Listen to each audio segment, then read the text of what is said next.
आज टॉपिक बड़ा अहम है, तो आज तो हमारे पास मार्जिन ही नहीं है कि हम लेफ़्ट राइट हो सके। आप लोगों के लिए कुछ नहीं है, आप तो ऑडिट में आखिरी पेपर है, आपने फाइनल में जाना है। आपके लिए तो कोई एक्साइटमेंट है ही नहीं ना खबर में। उन्होंने कहा आपकी खुशी हमारी खुशी, इसका मतलब है कि भाई अभी ये सारे बच्चों से पैसे इकट्ठे करेंगे और फिर मिल के क्लास में जो है वो उस चीज़ को ट्रीट में जाएगा। एक दफ़ा ना, मतलब मरने से पहले एक दफ़ा मैं ये सीन देखना चाहता हूँ कि किसी दिन सारे बच्चे पैसे इकट्ठे करें और जो है ना बच्चे अपने पैसों से खुद चाय पिए। तो मतलब ना वो क्या होता है, वो जो एक मूवी में वो कहता है कि एक दिन यहाँ कुर्सी पे बैठ के मैंने कहना है कि आज मेरे सारे को उधार चुक गए। तो खैर अगेन वही वाली बात है कि मैंने आपको कहा था कि जब तक सर्टन नहीं है, जब तक हम नहीं बता रहे थे तो नहीं है, और हमने कहा था जब होगा तो बता देंगे। अब अगस्त, हाँ असल में मैंने क्लास की ब्रेक में करना था, लेकिन ब्रेक में मैं शायद निकल नहीं पाया था या बस निकला ही था, तो एक आध काम में मैं दोबारा पलट के आ गया था और इतना टाइम नहीं था कि मैं उस पर थोड़ा बहुत राइटअप लिख सकूं। तो इसलिए जो है वो फिर और फिर खामखा फिर अगला हमारा वो सैम्पलिंग का वो था यूनिट, वो भी मुतासर होता। तो मेरे लिए वो सैम्पलिंग का यूनिट ध्यान से होना ज़रा ज़्यादा बड़ा ऑब्जेक्टिव था।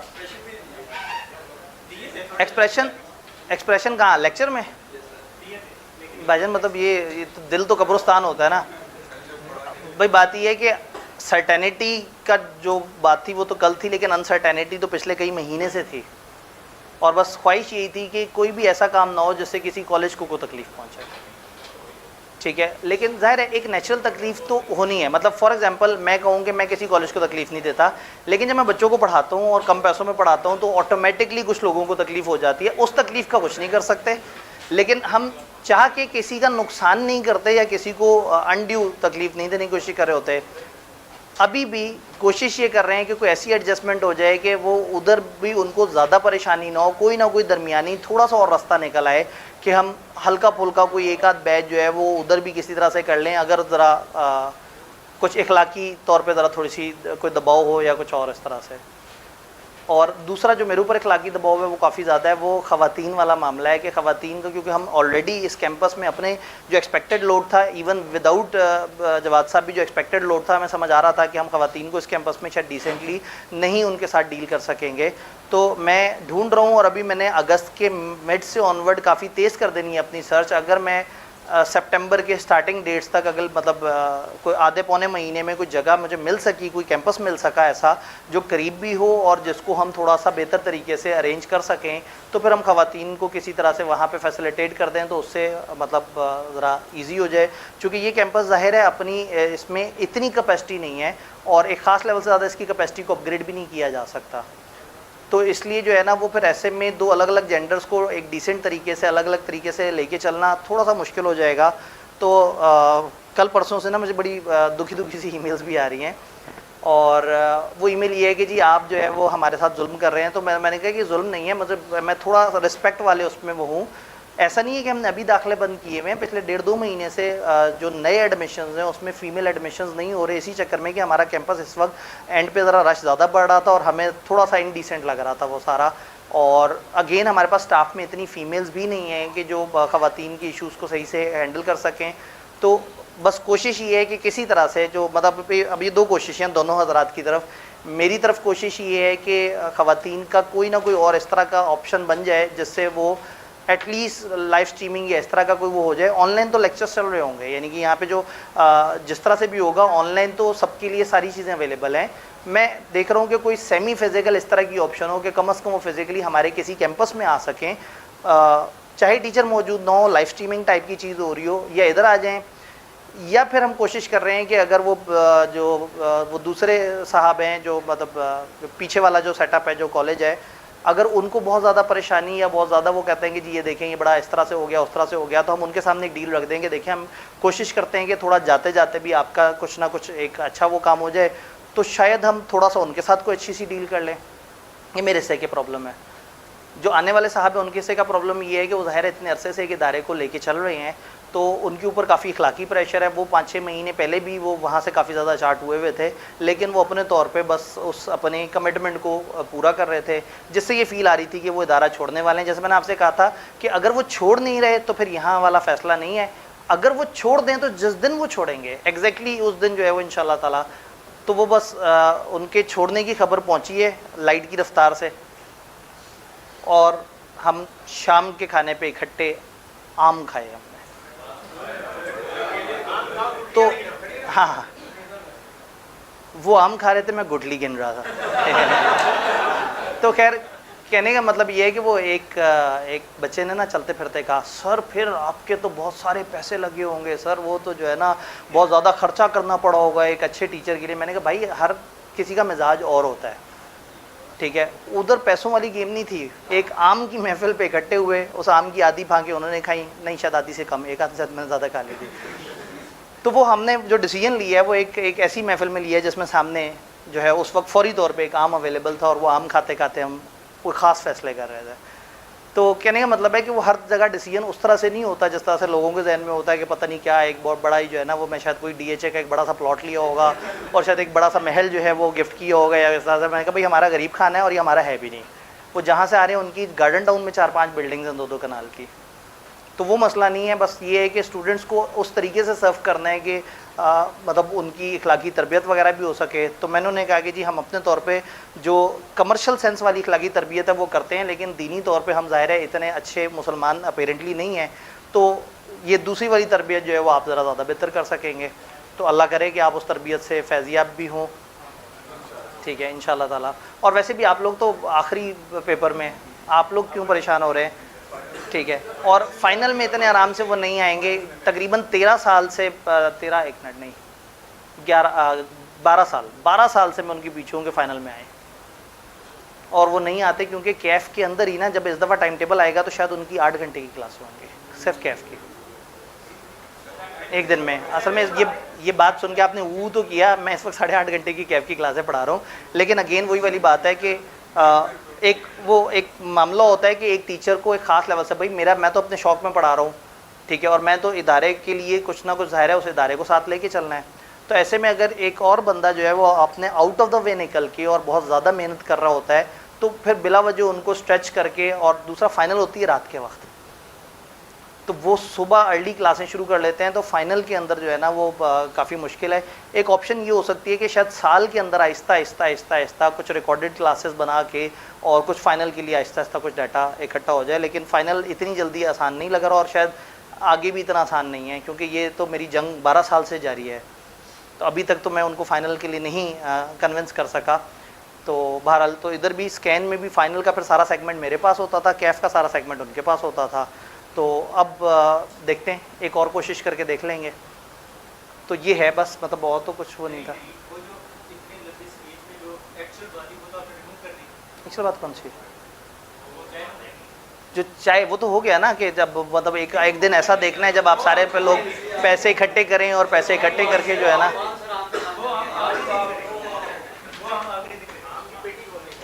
इन्होंने कहा जी वो हम आखिरी दिन करेंगे।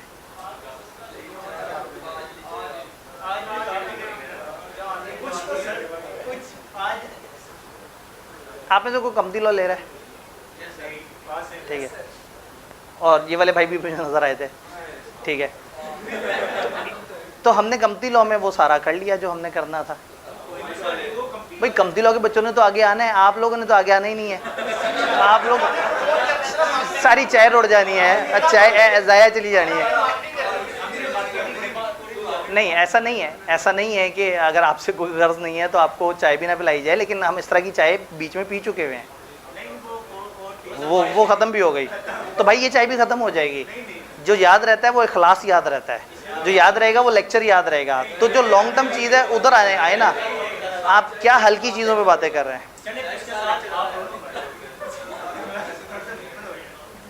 किसी दिन काश आपने इतनी बहस की होती कि सर ये टॉपिक थोड़ा सा और गहराई में पढ़ा दें, सर मतलब जो है ना आज हमें ज़रा ज़्यादा टाइम देते हैं। हसरत ही रही जी। सैम्पलिंग के आने से पहले कहा था, फिर हमने सैम्पलिंग को आपकी फरमाइश सुन के सैम्पलिंग को काफ़ी कम्प्रिहेंसिव रखा था। तो हम एक हल्की से हल्की फरमाइश की भी ये तो नहीं कहूँगा फजूल से फजूल बंदे की फरमाइश भी, हल्की से हल्की फरमाइश भी हल्की से हल्की फरमाइश भी जो है वो हम जहन में रखते हैं। लेकिन इस वक्त अब टारगेट अजीम है और बस ठीक है, वो अब सारा कुछ। भाई पिछली क्लास में चाय हुई, उससे अब चाय का सामान ख़त्म हो गया होगा। उधर हमने एक जुआ खेला था। मैंने उनसे कहा था कि देखिए अगर चाय का सामान हुआ तो चाय मिलेगी, नहीं तो चाय या कुछ भी कैंसिल हो जाएगा। दूसरी ऑप्शन ये थी कि एक जूस जो कि कंफर्म अवेलेबल होगा। तो क्या इसी तरह का कंटिजेंट कॉन्ट्रैक्ट यहाँ करना है? एक भाई शर्मिंदगी से जूस पीते हुए, क्योंकि उस क्लास में अभी हमने जूस मंगवाए ही थे कि भाई क्लास में आ गए। 1.25 घंटे की क्लास में आखिरी कोई 20-1 मिनट रहते थे। तो मैंने कहा भाई की टाइमिंग चेक करें, मतलब वो बात है कि जो जिसके हिस्से की जो चीज़ है ना उसको मिल जाती है। ठीक है, अब वही बात है कि साल पहले मुझे आइडिया ही नहीं था। मैं तो कब से रिज़ाइन देके सिर्फ ऑनलाइन पे शिफ्ट होने के बारे में सोच रहा था कि मैं इस असल वगैरह में ना पढ़ूं, और अचानक से साल के अंदर पता नहीं क्या क्या कुछ हुआ है और कितना जूस निकला मेरा। ठीक है जी, तब आगे पढ़ें, मामला ख़त्म हो गया।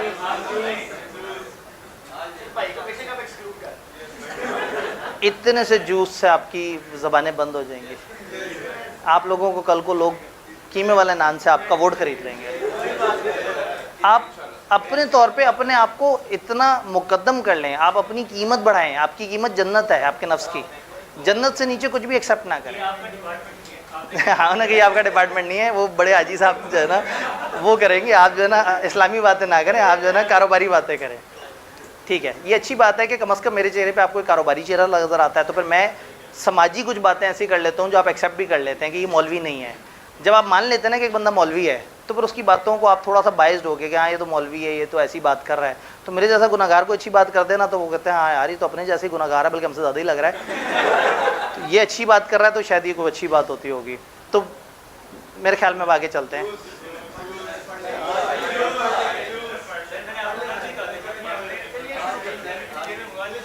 ठीक है जी, बीच में हल्की हल्की सी पढ़ने की आवाज़ आ रही है और वो करते साथ ही बच्चा दूसरे के पीछे छुप जाता है कि सर देखना ले कि मेरा जूस ना ख़त्म हो जाए, हो सकता है जूस की तरफ बात चली जाए। तो फिर ठीक है, पर अगर जूस का है, फिर चाय नहीं, या चाय वाला जुआ खेलना है किसी ने, वो बड़ा मज़े का जुआ है, या मिलेगी चाय या जूस भी नहीं मिलेगा। नहीं, जो ये जो है ना, ये कहते हैं a juice in hand is better than chai in the Bush.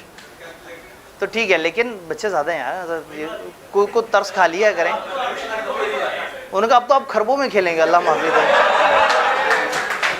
आपको किसी दिन एक्सपेंसेस नज़र आ जाए ना, एक्सपेंसेस कोई नहीं देखता, इनकम पे नज़र। आपको क्या लगता है कि बहुत ही कोई प्रॉफिट जो है वो बहुत लाखों में हो जाता होगा?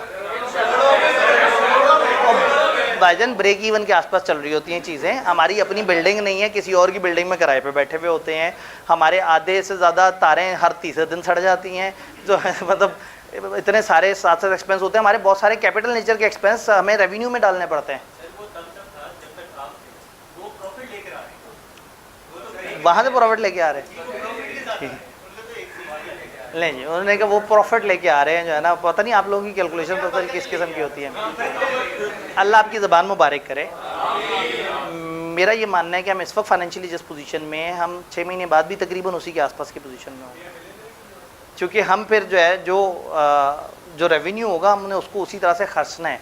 अब मैं पीछे जैसे कैंपस की कोशिश में हूँ कि किसी तरह से कैंपस मिल जाए ताकि हम फिर वो एक दूसरे तरीके से, फिर ये कैंपस में जब ओवरलोड होता है तो हमारे फिर पीपी के बैजेस, पीआरसी के बैजेस भी मुतासर होते हैं। तो जितना आएगा हम उसको दोबारा सिस्टम पे लगाएंगे। उसने कहा उससे और पैसा आएगा, वाह। जब बहुत ज़्यादा पैसा इकट्ठा हो जाएगा उसको किसी अच्छी जगह डोनेट कर देंगे, उसको कोई अच्छे काम में लगा देंगे। हर बंदा हमेशा सिर्फ कमा नहीं रहा होता, लोग लगाते भी हैं। ठीक, चलें ठीक है।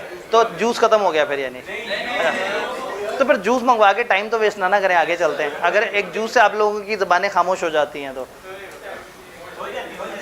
अच्छा, ज़रा सी भी गैरत अगर हो ना तो बंदा कहता नहीं सर आपने क्या बात कर दी है, सर अब आप पढ़ाएं। आप आइंदा कभी आपने जूस का लफ्ज़ मेरी ज़बान से सुना तो जो है ना आप पक्के होके कह रहे हैं जी सर जूस। ठीक है जी, मतलब आपने आखिरी 2-3 दिन जब रहते थे तो भी याद रखिएगा कि आपने मुझे मायूस किया, यकीन माने। मतलब किसी दिन तो मुझे लगे कि मेरे पढ़ाने की वर्थ उस जूस से ज़्यादा है। कहते नहीं सर वो वर्थ तो है, लेकिन जूस ऐड ऑन हो जाता है ना, ज़रा थोड़ा सा एक प्रीमियम, वो डिफ्रेंसिएशन ऐड हो जाती है वह उसके मुताबिक MFF। ठीक है, फिर इंतज़ामिया से कहते हैं ज़रा अगर कुछ कैश में पैसे बचे हों, वो जो कैश टिल है तो आपने एक दफ़ा ज़रा सारे लोग काउंट करने हैं, और मेरे ख्याल में जो अब तक नहीं आया, उम्मीद है नहीं आएगा, लेकिन ये जुमला मैंने लास्ट क्लास में कहने लगा था तो एक भाई आ गए थे। तो एहतियातन 2 एक्स्ट्रा, जितने हाजरीन हैं उनसे 2 एक्स्ट्रा, बल्कि नहीं 1 माइनस कर दें, मुझे भी वो जज्बाती होकर जूस दे गया था और मैं तो पी नहीं सकूँगा, तो ये तो 1 आपने एक्स्ट्रा ले आना है, 1 एक्स्ट्रा कह देना है, तो वो आके सबको जूस दे देंगे, तो जूस और चाय की को मिक्स। अब जितने लोग हैं उससे 1 एक्स्ट्रा लेके आना है। अब हम आगे पढ़ सकते हैं। कल ना मैं पहले सेशन के बाद जब ब्रेक हुई, ब्रेक में कम टाइम था, तो मैं बहुत ज़्यादा कंफ्यूज था कि मैं इस वक्त अनाउंस करूं या शाम में अनाउंस करूं, क्योंकि उस वक्त अनाउंस करने का मतलब था कि सैम्पलिंग का टॉपिक डिस्टर्ब होता, और शाम में अनाउंस करने का मतलब था कि ये टॉपिक डिस्टर्ब होता, और दोनों अहम थे। तो फिर मैंने कहा चलो, आपको हो सकता है अगले दिन तक भूल गया हो, लेकिन आप लोग बड़े पक्के होके बैठे हुए हैं, तो ठीक है। अब जूस आ गया। अब क्या आप लोगों को जो सबसे अव्वलीन चीज़ मिलनी थी क्लास में, इल्म से काफ़ी ऊपर की, वो मिल गई है। अब एक स्टेप नीचे, थोड़ा सा लोअर लेवल की क्वालिटी पे आते हैं और आज कुछ इल्म की बातें कर लें, ठीक है जी। तो थोड़ी सी इल्मी बातें करते हैं। Substantive procedures. सब्सटेंटिव प्रोसीजर्स कहते हैं ऑडिटर के उन प्रोसीजर को जब ऑडिटर जो है वो चीज़ों को जाके चेक करके ये देखता है कि क्या फाइनेंशियल स्टेटमेंट्स ठीक बनी हुई है, नहीं बनी हुई, क्या फाइनेंशियल स्टेटमेंट में मटेरियल मिसस्टेटमेंट तो नहीं है। अब सब्सटेंटिव प्रोसीजर से इसको करने का तरीका ये है कि आप इससे डरते रहें, और आप किताब खोल के देखें तो आपको 3-4 चैप्टर्स के ऊपर स्प्रेड हुए हुए नजर आ रहे हैं सब्सटेंटिव प्रोसीजर, और आप हर एरिया के सब्सटेंटिव प्रोसीजर उठाएं, उस पर परेशान होते रहें और उसके मुताबिक चलते रहें। कल मैंने एक एग्जाम्पल दी थी सैम्पलिंग में।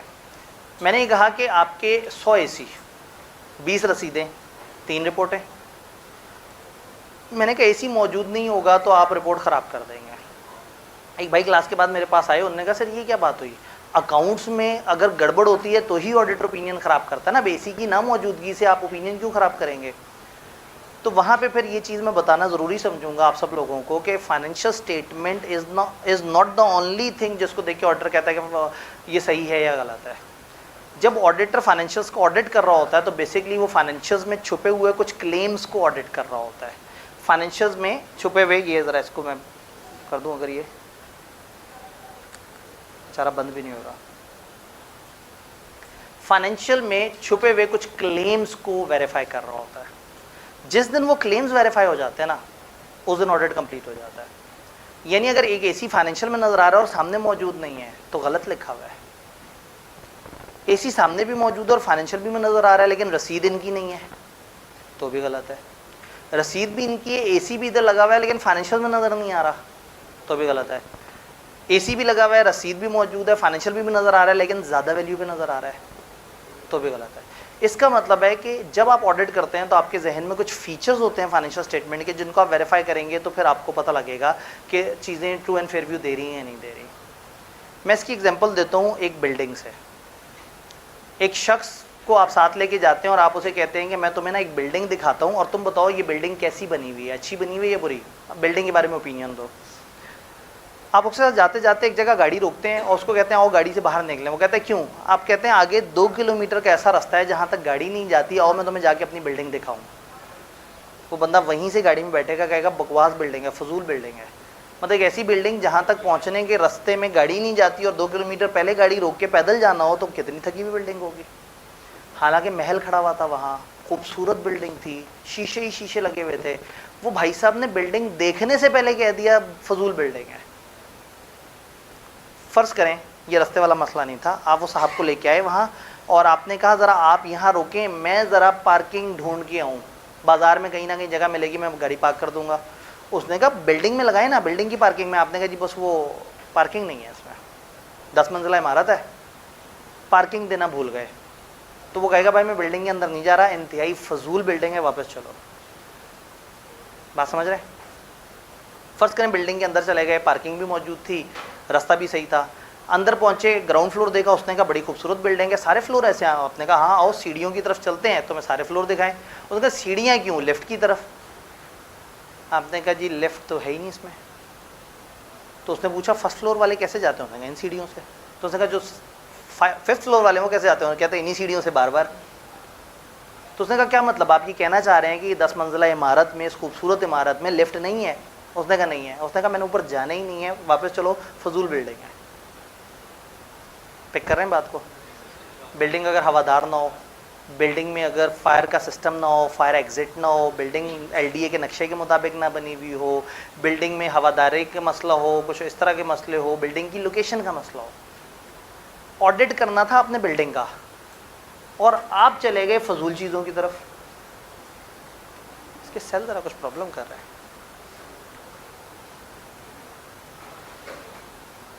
देखिए अगर कोई सेल वगैरह इसके रिप्लेस कर दे। तो आप बात कर रही हैं बिल्डिंग के फीचर्स की, ऑडिट किसका करने चले थे? बिल्डिंग का। आपने बिल्डिंग के ऊपर ओपिनियन देनी थी और आपने ओपिनियन दे दी बिल्डिंग अच्छी नहीं है क्योंकि लिफ्ट नहीं है, बिल्डिंग अच्छी नहीं है, लोकेशन गलत है, बिल्डिंग अच्छी नहीं है, पार्किंग नहीं है। अब आप सर पीट लें कि भाई तुम क्या कर रहे हो मेरे साथ, मैं तुम्हें बिल्डिंग दिखा रहा हूँ, तुम बिल्डिंग पे ओपिनियन दो, तुम कहते हो बिल्डिंग गलत है फलाना वजह से फलाना वजह से। तो वो पूछेगा आपसे कि तुम्हें पता अच्छी बिल्डिंग किसे कहते हैं? अच्छी बिल्डिंग उसे कहते हैं जिसमें अच्छी पार्किंग हो, अच्छी बिल्डिंग उसे कहते हैं जिसमें ये वाला मामला हो, जो हवादार हो, जो जिसकी लोकेशन अच्छी हो, जिसमें मटेरियल अच्छा लगा हुआ हो। इसका मतलब है अच्छी बिल्डिंग उसे कहेंगे जिसमें सारे फीचर पूरे हों। आप नोट करें अगर एक भी फीचर मिस है तो बिल्डिंग अच्छी नहीं है। फाइनेंशियल स्टेटमेंट को समझें एक बिल्डिंग है और किसी ने आपसे कहा कि फाइनेंशियल स्टेटमेंट्स को ऑडिट करो। अब आप पूछेंगे कि इस बिल्डिंग के फीचर्स कौन से होते हैं, तो आप बिल्डिंग का ऑडिट नहीं करेंगे, फीचर्स का ऑडिट करेंगे। आपने अभी भी बिल्डिंग का ऑडिट नहीं किया, आपने लोकेशन का ऑडिट किया, आपने लिफ्ट का ऑडिट किया, आपने इन चीज़ों का ऑडिट किया। तो बेसिकली आप फीचर्स का ऑडिट करते हैं जिससे आप उस चीज़ को वेरीफाई कर लेते हैं। इन फीचर्स को, किसी भी चीज़ के वो फीचर्स को जो उस चीज़ के बनाने वाले मानते हैं कि उसमें होगी, उसको अजर्शंस कहते हैं। Same goes with financial statements. अगर मैं एसी का ऑडिट कर रहा हूँ तो एसी का ऑडिट नहीं करना, मैंने एसी की अजर्शंस का ऑडिट करना है, देखना है कि इसकी अजर्शंस वैलिड है या नहीं है। बात समझ रहे हैं? ये शायद सुनने में शुरू में थोड़ी सी दिक्कत होगी, लेकिन उस दिक्कत के बाद फिर आहिस्ता आहिस्ता आपको समझ आ जाएगी कि कहानी क्या है और किस तरह से चल रही है। तो हम ये बात कर रहे हैं कि जो फाइनेंशियल स्टेटमेंट्स हैं उसके पीछे क्या है? अजर्शंस। और अजर्शंस को आप वेरीफाई करेंगे तो आप कहेंगे फाइनेंशियल्स सही बनी हुई है। बिल्डिंग की लिफ्ट सही नहीं थी, आपने कह दिया पूरी बिल्डिंग गलत है। बिल्डिंग की 5 अजर्शन में से एक अजर्शन गलत थी और आपने क्या कहा? बिल्डिंग गलत है। तो फाइनेंशियल की अजर्शन समझेंगे, अगर एक भी अजर्शन गलत हो गई हम कहेंगे फाइनेंशियल गलत है। आज जब मैं एसी को वेरीफाई कर रहा हूँ तो मेरे लिए ये जानना ज़रूरी है कि उसकी वैल्यू भी ठीक है, ये जानना भी ज़रूरी है कि इनकी ओनरशिप में भी है, ये जानना भी ज़रूरी है कि वो अपनी जगह पे मौजूद भी होना चाहिए, ये जानना भी ज़रूरी है कि अकाउंट्स में उसको प्रेजेंट भी सही तरीके से किया गया हो, ये जानना भी ज़रूरी है कि सारे एसी जो है वो कम्प्लीटली नज़र आ रहे हो, हमारे पास सारी चीज़ें कम्प्लीटली मौजूद हो। तो किसी भी चीज़ के ऑडिट का मतलब है उसकी अजर्शंस का ऑडिट। जब मैं आपसे कहता हूँ ना फाइनेंशियल का ऑडिट, तो फाइनेंशियल के ऑडिट का मतलब है फाइनेंशियल के एरिया का ऑडिट, सेल का ऑडिट, परचेज का ऑडिट, फलाना का ऑडिट, फलाना का। और जब मैं कहता हूँ एरिया का ऑडिट, सेल का, परचेज का ऑडिट, तो बेसिकली वो एरिया की अजर्शंस का ऑडिट होता है। क्या यहाँ तक बात समझ आई? जब आपको समझ आ जाएगा कि ऑडिट होता क्यों है तो आपके लिए प्रोसीजर बनाना भी आसान होगा। अब अगर अजर्शंस की बात करें तो अजर्शन की एक लिस्ट है और यहाँ पे एक फल्यूद रस्फ्यूकी का एक कोटेशन भी लिखा हुआ है। फल्यूद रस्फ्यूकी, एक भाई परेशान हो गए, उन्होंने जो है ना, एक फ्रेंच एक स्कॉलर था जिसकी ये कोटेशन इतनी चोरी हुई दुनिया में जगह जगह, और इस वक्त ये मौजे तंग की चाइना की कोटेशन के नाम से मशहूर है। कोटेशन क्या है?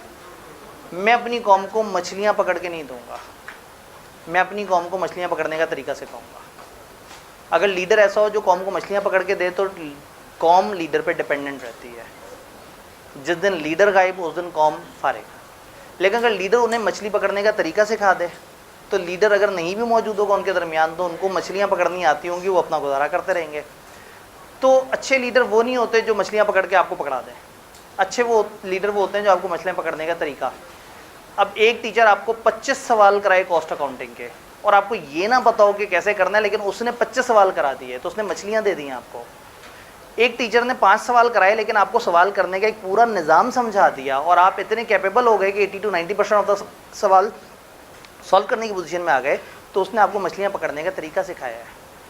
तो इन ऑडिट में आपको मछलियाँ पकड़ के नहीं दूंगा, मछलियाँ पकड़ने का तरीका सिखाऊंगा। हम अपने सब्सटैंटिव प्रोसीजर के लेक्चर में सरप्राइजिंगली एरिया बाय एरिया उनके सब्सटैंटिव प्रोसीजर पढ़ेंगे ही नहीं, लेकिन आप इतने कैपेबल हो जाएंगे आज के लेक्चर के बाद कि आप हर एरिया के सब्सटैंटिव प्रोसीजर खुद बनाने की पोजीशन में आ जाएंगे इंशाल्लाह। वो कैसे आएंगे? कोई भी काम करने से पहले अगर आपको पता हो ना कि उसकी पीछे वजह क्या है जिसके लिए मैं काम कर रहा हूँ, तो वो वजह जहन में रखेंगे तो आप प्रोसीजर बना लेंगे। फाइनेंशियल्स का ऑडिट क्यों हो रहा है आपने देखना है, वो ट्रू एंड फेयर व्यू दे रही है नहीं दे रही। वो कब ट्रू एंड फेयर व्यू देते हैं? जब उसके सारे एरियाज ठीक हों। एरियाज कब ठीक होते हैं? जब उनकी अजर्शंस ठीक हों। तो जब आपको पता लग जाएगा कि मैंने किसी एरिया का ऑडिट करना है, मतलब मैंने उनकी 5-6 अजर्शंस को वेरीफाई करना है, तो फिर आपके लिए ऑडिट प्रोसीजर बनाना बड़ा आसान हो जाएगा। अब सवाल ये है कि वो क्या हैं अजर्शंस? अजर्शंस इधर लिखी हुई हैं, लेकिन मैं आपको पहले लेके चलूँगा सवालों की तरफ। हर ऑडिट के एरिया में आपने 5 सवालों का जवाब ढूंढना होता है। जब 5 सवालों का जवाब मिल जाए आपको, तो आप कह देते हैं ये area true and fair view दे रहा है। एक भी सवाल का जवाब सही ना मिला ना, तो आप कह देते हैं कि इस एरिया में मटेरियल मिसस्टेटमेंट है। 5 सवाल क्या हैं? नंबर 1, जिस भी एरिया का आप ऑडिट कर रहे हैं, वॉज या वर दोज प्रेजेंट? जिस एरिया का आप ऑडिट करें क्या वो मौजूद था? क्या सेल्स हुई थी? क्या एसी मौजूद थे? क्या डेटर्स मौजूद थे? क्या बैंक अकाउंट मौजूद था? जिसका भी ऑडिट कर रहे हैं क्या वो चीज़ मौजूद थी या नहीं थी? दूसरा सवाल, क्या वो सारी रिकॉर्ड हुई है? चीज़ तो मौजूद थी, एसी मौजूद तो है, लेकिन क्या सारे एसी रिकॉर्ड हुए हैं फाइनेंशियल्स में? तो दूसरा सवाल आपका होता है क्या कंप्लीटनेस पूरी है या नहीं है। पहला सवाल होता है कि क्या वो चीज़ एग्जिस्ट कर रही है, क्या वो चीज़ अकर हुई थी, क्या वो चीज़ कहीं मौजूद थी। अभी सवालों को देखना फिर उधर चलते हैं। तो पहला सवाल, क्या वो चीज़ मौजूद थी? दूसरा सवाल, क्या वो सारी रिकॉर्ड हो गई? तीसरा सवाल, क्या वो ठीक अमाउंट पे रिकॉर्ड हुई? चौथा सवाल, उस चीज़ का मेरे फाइनेंशियल से ताल्लुक था भी या नहीं था। पड़ोसियों का एसी उठा के यहाँ लगा दूँ और मैं अपने अकाउंट्स में लिख दूँ तो वो तो गलत बात है। वो एसी तो मैं लिख ही नहीं सकता। मैं ईयर एंड के बाद के 2 महीने की सेल्स उठा के सेल्स में डाल दूँ, वो तो मेरे से रेलेवेंट ही नहीं है। तो क्या वो एरिया मेरे फाइनेंशियल से रेलेवेंट भी था या नहीं था? एंड फाइनली, क्या वो प्रॉपर तरीके से डिस्क्लोज हुआ था या नहीं हुआ था? क्या जो डिस्क्लोजर की रिक्वायरमेंट्स थी, क्या वो जो स्टैंडर्ड्स की रिक्वायरमेंट थी, वो सही से मीट हुई थी या नहीं हुई थी? 5 जवाब चाहिए। क्या वो सारी चीज़ें मौजूद थी? क्या सारी चीज़ें सही से रिकॉर्ड हुई, पूरी कंप्लीटली रिकॉर्ड हुई? क्या अमाउंट सही है? क्या उनका हमसे ताल्लुक है? और क्या उसका डिस्क्लोजर वैसे है जैसे स्टैंडर्ड्स ने बताया है कि इसको ऐसे करके दिखाना है, इसको ऐसे करके दिखाना? तो ये 5 सवाल है। इन 5 सवालों के पीछे अजर्शंस है। इससे पहले कि हम अजर्शंस को समझें, ये समझना ज़रूरी है कि फाइनेंशियल्स जो है वो 2 तरह के एरियाज पर मुश्तमिल होता है, क्लास ऑफ ट्रांजेक्शन और अकाउंट बैलेंस। कौन से 2 area? Class of transaction, account balance. अगर मैं सेल्स को ऑडिट करने आया हूँ तो मेरे लिए इंपॉर्टेंट ये है कि पूरे साल में सेल्स कितनी हुई है। ऐसे ही है। मैं जनरेटर के एक्सपेंस को ऑडिट करने आया हूँ तो पूरे साल में कितने एक्सपेंस थे। मैं अदर इनकम की बात कर रहा हूँ तो पूरे साल में कितनी अदर इनकम थी। मैं डेप्रिसिएशन की बात कर रहा हूँ तो पूरे साल में कितनी डेप्रिसिएशन थी। ऐसे ही है। लेकिन अगर मैं बात करूँ डेटर की, तो क्या मैं देखूँगा कि पूरे साल में कितने डेटर थे, 30 जून पे कितने डेटर्स थे। इन्वेंट्री की बात करूँ, 30 जून पे कितना था। नॉन करंट एसेट की बात करूँ, इसका मतलब है जो आपके एसेट्स हैं और जो लाइबिलिटीज़ हैं और जो इक्विटी है, ये 3 चीज़ें, एसेट, लाइबिलिटी, इक्विटी, जिनके कैरेट डाउन बैलेंस होते हैं, ये आपको एज एट चाहिए होता है। आखिरी दिन कितना था, बात समझ रहे हैं। और जो इनकम और एक्सपेंसेस हैं वो आपको चाहिए होते हैं फॉर द पीरियड। तो सेल ऑडिट करनी है तो साल की सेल ऑडिट करनी है, डेटर ऑडिट करना है तो 30 जून का डेटर ऑडिट करना है, एक्सपेंस ऑडिट करना है तो साल का एक्सपेंस ऑडिट करना है, बैंक बैलेंस को ऑडिट करना है तो 30 जून के दिन के बैंक बैलेंस को ऑडिट करना है। इसका मतलब है कि जब मैं अकाउंट बैलेंस को ऑडिट करूंगा तो मेरे लिए सबसे कीमती दिन होगा आखिरी दिन, और मैं क्लास ऑफ ट्रांजैक्शंस को ऑडिट कर रहा हूँ तो पूरा साल मेरे लिए ज़रूरी होगा। तो फिर इन अजर्शंस के इन सवालों में अलग अलग नाम बन जाएंगे। पहला सवाल था क्या ये प्रेजेंट हैं, account balance, asset, liability, equity में इसको हम कहेंगे एग्जिस्टेंस, और क्लास ऑफ ट्रांजैक्शन में से कहेंगे अकरेंस, वो इनकम हुई थी, वो एक्सपेंस हुआ था, और इधर कहेंगे वो एसेट एग्जिस्ट करता था, वो लाइबिलिटी एग्जिस्ट करती थी, वो इक्विटी एग्जिस्ट करती थी। ये बात समझ आई। सेकंड सवाल, क्या कंप्लीटली रिकॉर्ड हुआ है, इसको दोनों जगह हम कंप्लीटनेस बोलते हैं, तो ये असर्शन दोनों जगह इसी नाम से है। तीसरा, क्या सही अमाउंट पे रिकॉर्ड हुआ है, तो क्लास ऑफ ट्रांजैक्शन में हम कहेंगे कि हर दिन जब जब ट्रांजैक्शन हुई वो एक्यूरेट थी या नहीं थी। हर दिन सेल जब जब भी हुई है, मैं सेल की एनआरवी नहीं निकाल रहा, मैं आखिरी दिन की एनआरवी की बात नहीं कर रहा, मैं पूरे साल की सेल की बात कर रहा हूँ। तो सेल में मैं एक्यूरेसी को देखूंगा, लेकिन अकाउंट बैलेंस में एक्यूरेसी के साथ वैल्यूएशन और एलोकेशन को भी देखूंगा कि एक्यूरेट के साथ साथ आखिरी दिन की वैल्यू भी ठीक थी या नहीं थी। बात समझ रहे हैं। अगला सवाल, क्या वो फाइनेंशियल स्टेटमेंट से रेलेवेंट है? राइट्स एंड ऑब्लिगेशन, एसेट तब रेलेवेंट होते हैं जब वो हमारी ओनरशिप होते हैं, लाइबिलिटीज तब रेलेवेंट होती हैं जब वो हमारी ऑब्लिगेशन होती हैं। तो राइट्स एंड ऑब्लिगेशन इस असर्शन को कहते हैं अकाउंट बैलेंस में कि क्या वो फाइनेंशियल से उसका ताल्लुक था, इनकम एक्सपेंसेस में ताल्लुक था या नहीं था। उसमें जो वर्ड इस्तेमाल होता है वो होता है कट ऑफ। एक कंपनी है, उसकी सेल्स चल रही है धड़ाधड़ 15 महीने की सेल्स है, मेरा मंथ यहाँ से स्टार्ट हो रहा है और मेरा आखिरी मंथ यहाँ पे ख़त्म हो रहा है, तो मैं ऐसे करके कट लगा दूंगा। मैं कहूँगा ये 12 महीने की सेल्स मेरी हैं, ना इससे पीछे की सेल्स मेरी हैं, ना इससे आगे की सेल्स मेरी हैं। तो क्लास ऑफ ट्रांजेक्शन में इस असर्शन को हम क्या कहेंगे? Cut off assertion. During the year, अब ईयर से पीछे वाली चीज़ इग्नोर कर दें और ईयर से आगे वाली चीज़ इग्नोर कर दें। आखिरी सवाल, क्या वो प्रॉपर्ली डिस्क्लोज हुआ था? इसके अंदर 2 दर्शन होती है, क्लासिफिकेशन और प्रेजेंटेशन। क्लासिफिकेशन का मतलब है वो एरिया सही जगह क्लासिफाई हुआ, शॉर्ट रन, लॉन्ग रन, फलाना फलाना, इनकम एक्सपेंस, पहले वो सही जगह क्लासिफाई हुआ, स्टेप 1। स्टेप 2, उसका डिस्क्लोजर जैसे डालने का कहा गया था स्टैंडर्ड्स के मुताबिक, क्या वैसे ही डाला? तो प्रेजेंटेशन है कि क्या वो स्टैंडर्ड्स के मुताबिक हुआ। और क्लासिफिकेशन कि आपने सही चीज़ को सही जगह के अंदर जाके लिखा या नहीं लिखा। इसका मतलब ये हुआ कि अगर आपको कोई कहे कि डेटर्स को ऑडिट करो, आप कहेंगे एक मिनट, डेटर क्या होता है? Account balance. अकाउंट बैलेंस में मुझे क्या वेरीफाई करना होता है? Existence, completeness, valuation, rights and obligation, classification and presentation. तो डेटर का ऑडिट करते हुए अगर आपने इन 6 असर्शन को सेटिस्फाई कर दिया, मतलब आपने डेटर का ऑडिट कंप्लीट कर लिया।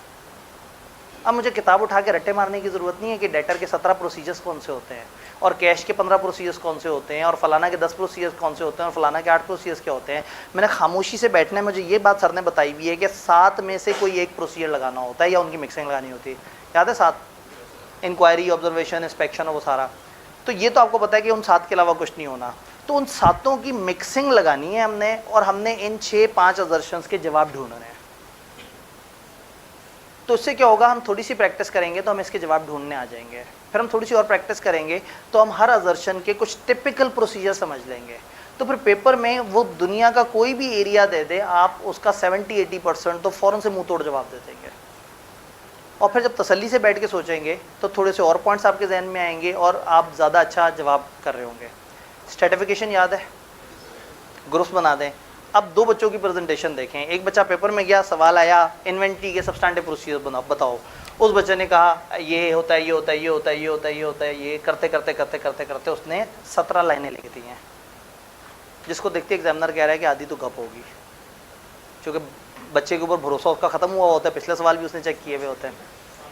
एक वो बच्चा है और एक बच्चा है जिसने इंतहाई अदब एहतराम से उसने जनाब एक असर्शन लिखी एग्जिस्टेंस, एक लिखी कंप्लीटनेस, एक फलाना, एक फलाना फलाना फलाना। उसने अपने सफ़े को 6 हिस्सों में डिवाइड किया और उसमें हर असर्शन की हेडिंग दी और हर असर्शन के नीचे 2-2 लाइनें लिख दी। ये इसके नीचे 2 लाइनें, इसके नीचे 2 लाइनें, इसके नीचे 2 लाइनें, इसके नीचे 2 लाइनें। तो ये बच्चा जो कह रहा है कि आए मैं आपको प्रोसीजर बताता हूँ, और एग्जिस्टेंस के लिए ये 2 काम करने होते हैं, कंप्लीटनेस के लिए ये 2 काम करने होते हैं, फलाना के लिए काम करने होते हैं। ये स्ट्रेटिफिकेशन की है इस बच्चे ने। इसने लाइनें लिखी हैं 12, उसने लाइनें लिखी हैं 17। इसको मिलने हैं नंबर ज़्यादा, उसको मिलने हैं कम। उस पर गुमान होने गप मार रहा है, इस पर होगा इतनी ऑथेंटिक बात कर रहा है, इतने धड़ल्ले से कर रहा है कि ये एग्जिस्टेंस पई है, ए कंप्लीटनेस पई, तो होगा कि यार ये तो मतलब कहाँ से पढ़ के आ रहा है, ये कौन है, मतलब ये किस किस्म का बच्चा आ गया कि ये तो जो है ना, हाँ ये SBI से पढ़ के आ रहा है। तो अच्छा, और मज़े की बात है वो सोचेगा ये बच्चा कमाल है, इसने तो बहुत मेहनत की होगी। उसे अगर ये पता लग जाए कि इस बच्चे ने उससे कम मेहनत की है, वो मछलियाँ पकड़ता रह गया, इसको मछलियाँ पकड़ने का तरीका पता लग गया। वो टीचर मछलियाँ देता गया, वो मछलियाँ पकड़ता गया और एंड पे देखा इतनी सारी मछलियाँ, उसने कहा अच्छा छोड़ देता हूँ। अच्छा, छोड़ने के बाद भी ना वो मछलियाँ फुदक के बाहर आने की कोशिश कर रही हैं, तो डर लग रहा है कि पता नहीं क्या होगा। अगर कोई चीज़ छोड़नी हो तो फिर छोड़ के कॉन्फिडेंट रहना होता है, या छोड़ना नहीं होता। जब छोड़ दिया है तो बस ठीक है, वो नहीं किया टॉपिक, ठीक है कोई बात नहीं, अल्लाह माले क्या किस्मत पे खेल रहे हैं, या तो छोड़े ना। और अगर छोड़ दिया है तो फिर आखिरी दिन तक टेंशन ना लें, और अगर टेंशन लेनी थी तो बेहतर है कर लेते। तो ये बड़ा ज़रूरी फ्रेमवर्क है। तो मज़े की बात है कि एग्जामिनर की नज़र में ये बच्चा मोतबर भी ज़्यादा है इसकी प्रेजेंटेशन भी बेहतर है। अब अगर 7 नंबर का सवाल है तो वो खुद सोचेगा कि मैं मरे से मरा एक एक नंबर तो मुझे 6 की 6 चीज़ों पे तो कम से कम दे देना चाहिए इस बच्चे को, और सोचेगा 7वें नंबर का मैंने क्या करना है। इस बच्चे ने 6 हेडिंग्स वो की हैं, मैं उस नंबर को अपने पास संभाल के क्या कर लूँगा, ये भी इसमें बांट देता हूँ। बच्चे ने क्या खूबसूरत बात कर दी। तो गेम ये है, बजाय इसके कि आप डेटर्स के सारे प्रोसीजर याद करें, क्रेडिटर के सारे प्रोसीजर याद करें, फलाना के प्रोसीजर याद करें, हम मुख्तलिफ एरियाज़ पे तजर्बा करेंगे, हम उसके ऊपर प्रोसीजर सोचने की कोशिश करेंगे, और जब आपको सोचना आ जाए तो आप पेपर में खुद से लिख सकेंगे। आप कहें नहीं सर मैं इतना साइंटिफिक नहीं हूँ, मैं खुद से बहुत ज़्यादा नहीं सोच पाता, तो फिर मैं आपको एक ऐसा पेज दूंगा जिस पेज पे इन सारी अजर्शन के कुछ टिपिकल 2-3 लाइन के प्रोसीजर दिए होंगे कि ज़्यादातर इस तरह के प्रोसीजर इस अजर्शन पर चल जाते हैं। यानी कि अगर मैं आपसे शेयर करने की कोशिश करूँ तो वो सफ़ा भी मेरे सामने पास मौजूद है, लेकिन मैं इतनी जल्दी उस तरफ आना नहीं चाह रहा। इसमें हर अजर्शन के टिपिकली 2-3 लाइन के कुछ ऐसे प्रोसीजर जो ज़्यादातर उसको वेरीफाई करने के लिए होते हैं, लेकिन मैं चाह रहा हूँ कि हम यहाँ तक ऐसे ना पहुँचें, हम एक्सपेरिमेंटेशन से पहुँचें, हम खुद से कुछ एरियाज़ पर तजर्बा करें, फिर हमें पता लगे कि ये सफ़े से। तो अगर आपको कुछ नहीं बहुत ज़्यादा दिमाग काम कर रहा तो आप इस एक सफ़े को रट्टा मार लेंगे तो 70% तो जवाब आप रट्टे से दे देंगे, एक सफ़े के रट्टे से, 40 एरियाज़ के रट्टे से नहीं। तो अब ये समझना है कि हमने ये काम कैसे करना है। हम यहाँ आ रहे थे तो यहाँ अजर्शन बाय अजर्शन हम इसको समझ रहे थे, तो 3 अजर्शन डिफरेंट है। अक्रस एग्जिस्टेंस की जगह, एक्यूरेसी है इस एक्यूरेसी वैल्यूएशन एलोकेशन की जगह, और कट ऑफ है। आईकेएफ की किताब में एक चैप्टर है जिसमें उसने नॉन करंट एसेट्स के सब्सटेंटिव प्रोसीजर बताए हैं, एक में उसने करंट एसेट्स के सब्सटेंटिव प्रोसीजर बताए हैं, एक में अदर एरियाज़ के साथ इनकम और एक्सपेंसेस वगैरह के जो एरियाज़ हैं उनके सब्सटेंटिव प्रोसीजर बताए हैं, एक में एनालिटिकल प्रोसीजर के साथ सब्सटेंटिव प्रोसीजर बनाने के तरीके पे, अजर्शंस वगैरह पे हल्की फुल्की डिस्कशन की हुई है। तो इग्नोर कर दें कि कौन कौन से चैप्टर में, यानी आज हमारा जो पहला सेशन है इसका मकसद है चैप्टर नंबर 8, 9, 10 में जहाँ जहाँ सब्सटेंटिव प्रोसीजर है वहाँ वहाँ उस एरिया को करने के काबिल होना है। तो अब हमने 2-2.5 महीने उसकी तैयारी पे नहीं लगाने, हमने 15-20 दिन उसे रट्टा नहीं लगाना, हमने एक अप्रोच समझ लेनी है और अप्रोच के बाद इस काबिल हो जाना है कि पेपर में सवाल आए तो हम कर सकें। When I talk about substantive procedure, तो ये जो आज का हमारा सेशन है ये 2 हिस्सों में डिवाइडेड है। ये जो आईकेएफ का चैप्टर नंबर 7 से लेके 10 तक का एरिया है जिसको कॉमनली सब्सटेंटिव प्रोसीजर बोला जाता है, इसमें या सब्सटेंटिव प्रोसीजर्स हैं डिफरेंट एरियाज़ के, या इसमें 3 स्टैंडर्ड हैं, आईएसए 501, आईएसए 505 और आईएसए 520। इन्वेंट्री काउंटिंग का स्टैंडर्ड, एक्सटर्नल कंफर्मेशन का स्टैंडर्ड, एनालिटिकल प्रोसीजर का स्टैंडर्ड। तो मैं इन 2 को सेग्रीगेट करूँ, मैं सब्सटेंटिव प्रोसीजर अकेले को साइड पे कर रहा हूँ और इनको साइड पे कर रहा हूँ। इंटरेस्टिंगली स्पीकिंग लोग इस सब्सटेंटिव प्रोसीजर से डलते हैं जबकि सवाल ज़्यादातर स्टैंडर्ड से आते हैं। यानी मैं अगर पिछले 20 साल के पेपर तो उठा लूँ ना तो मुश्किल से 15 सवाल आए होंगे सब्सटेंटिव प्रोसीजर्स के, मुश्किल से। लेकिन इसका खौफ बहुत ज़्यादा है।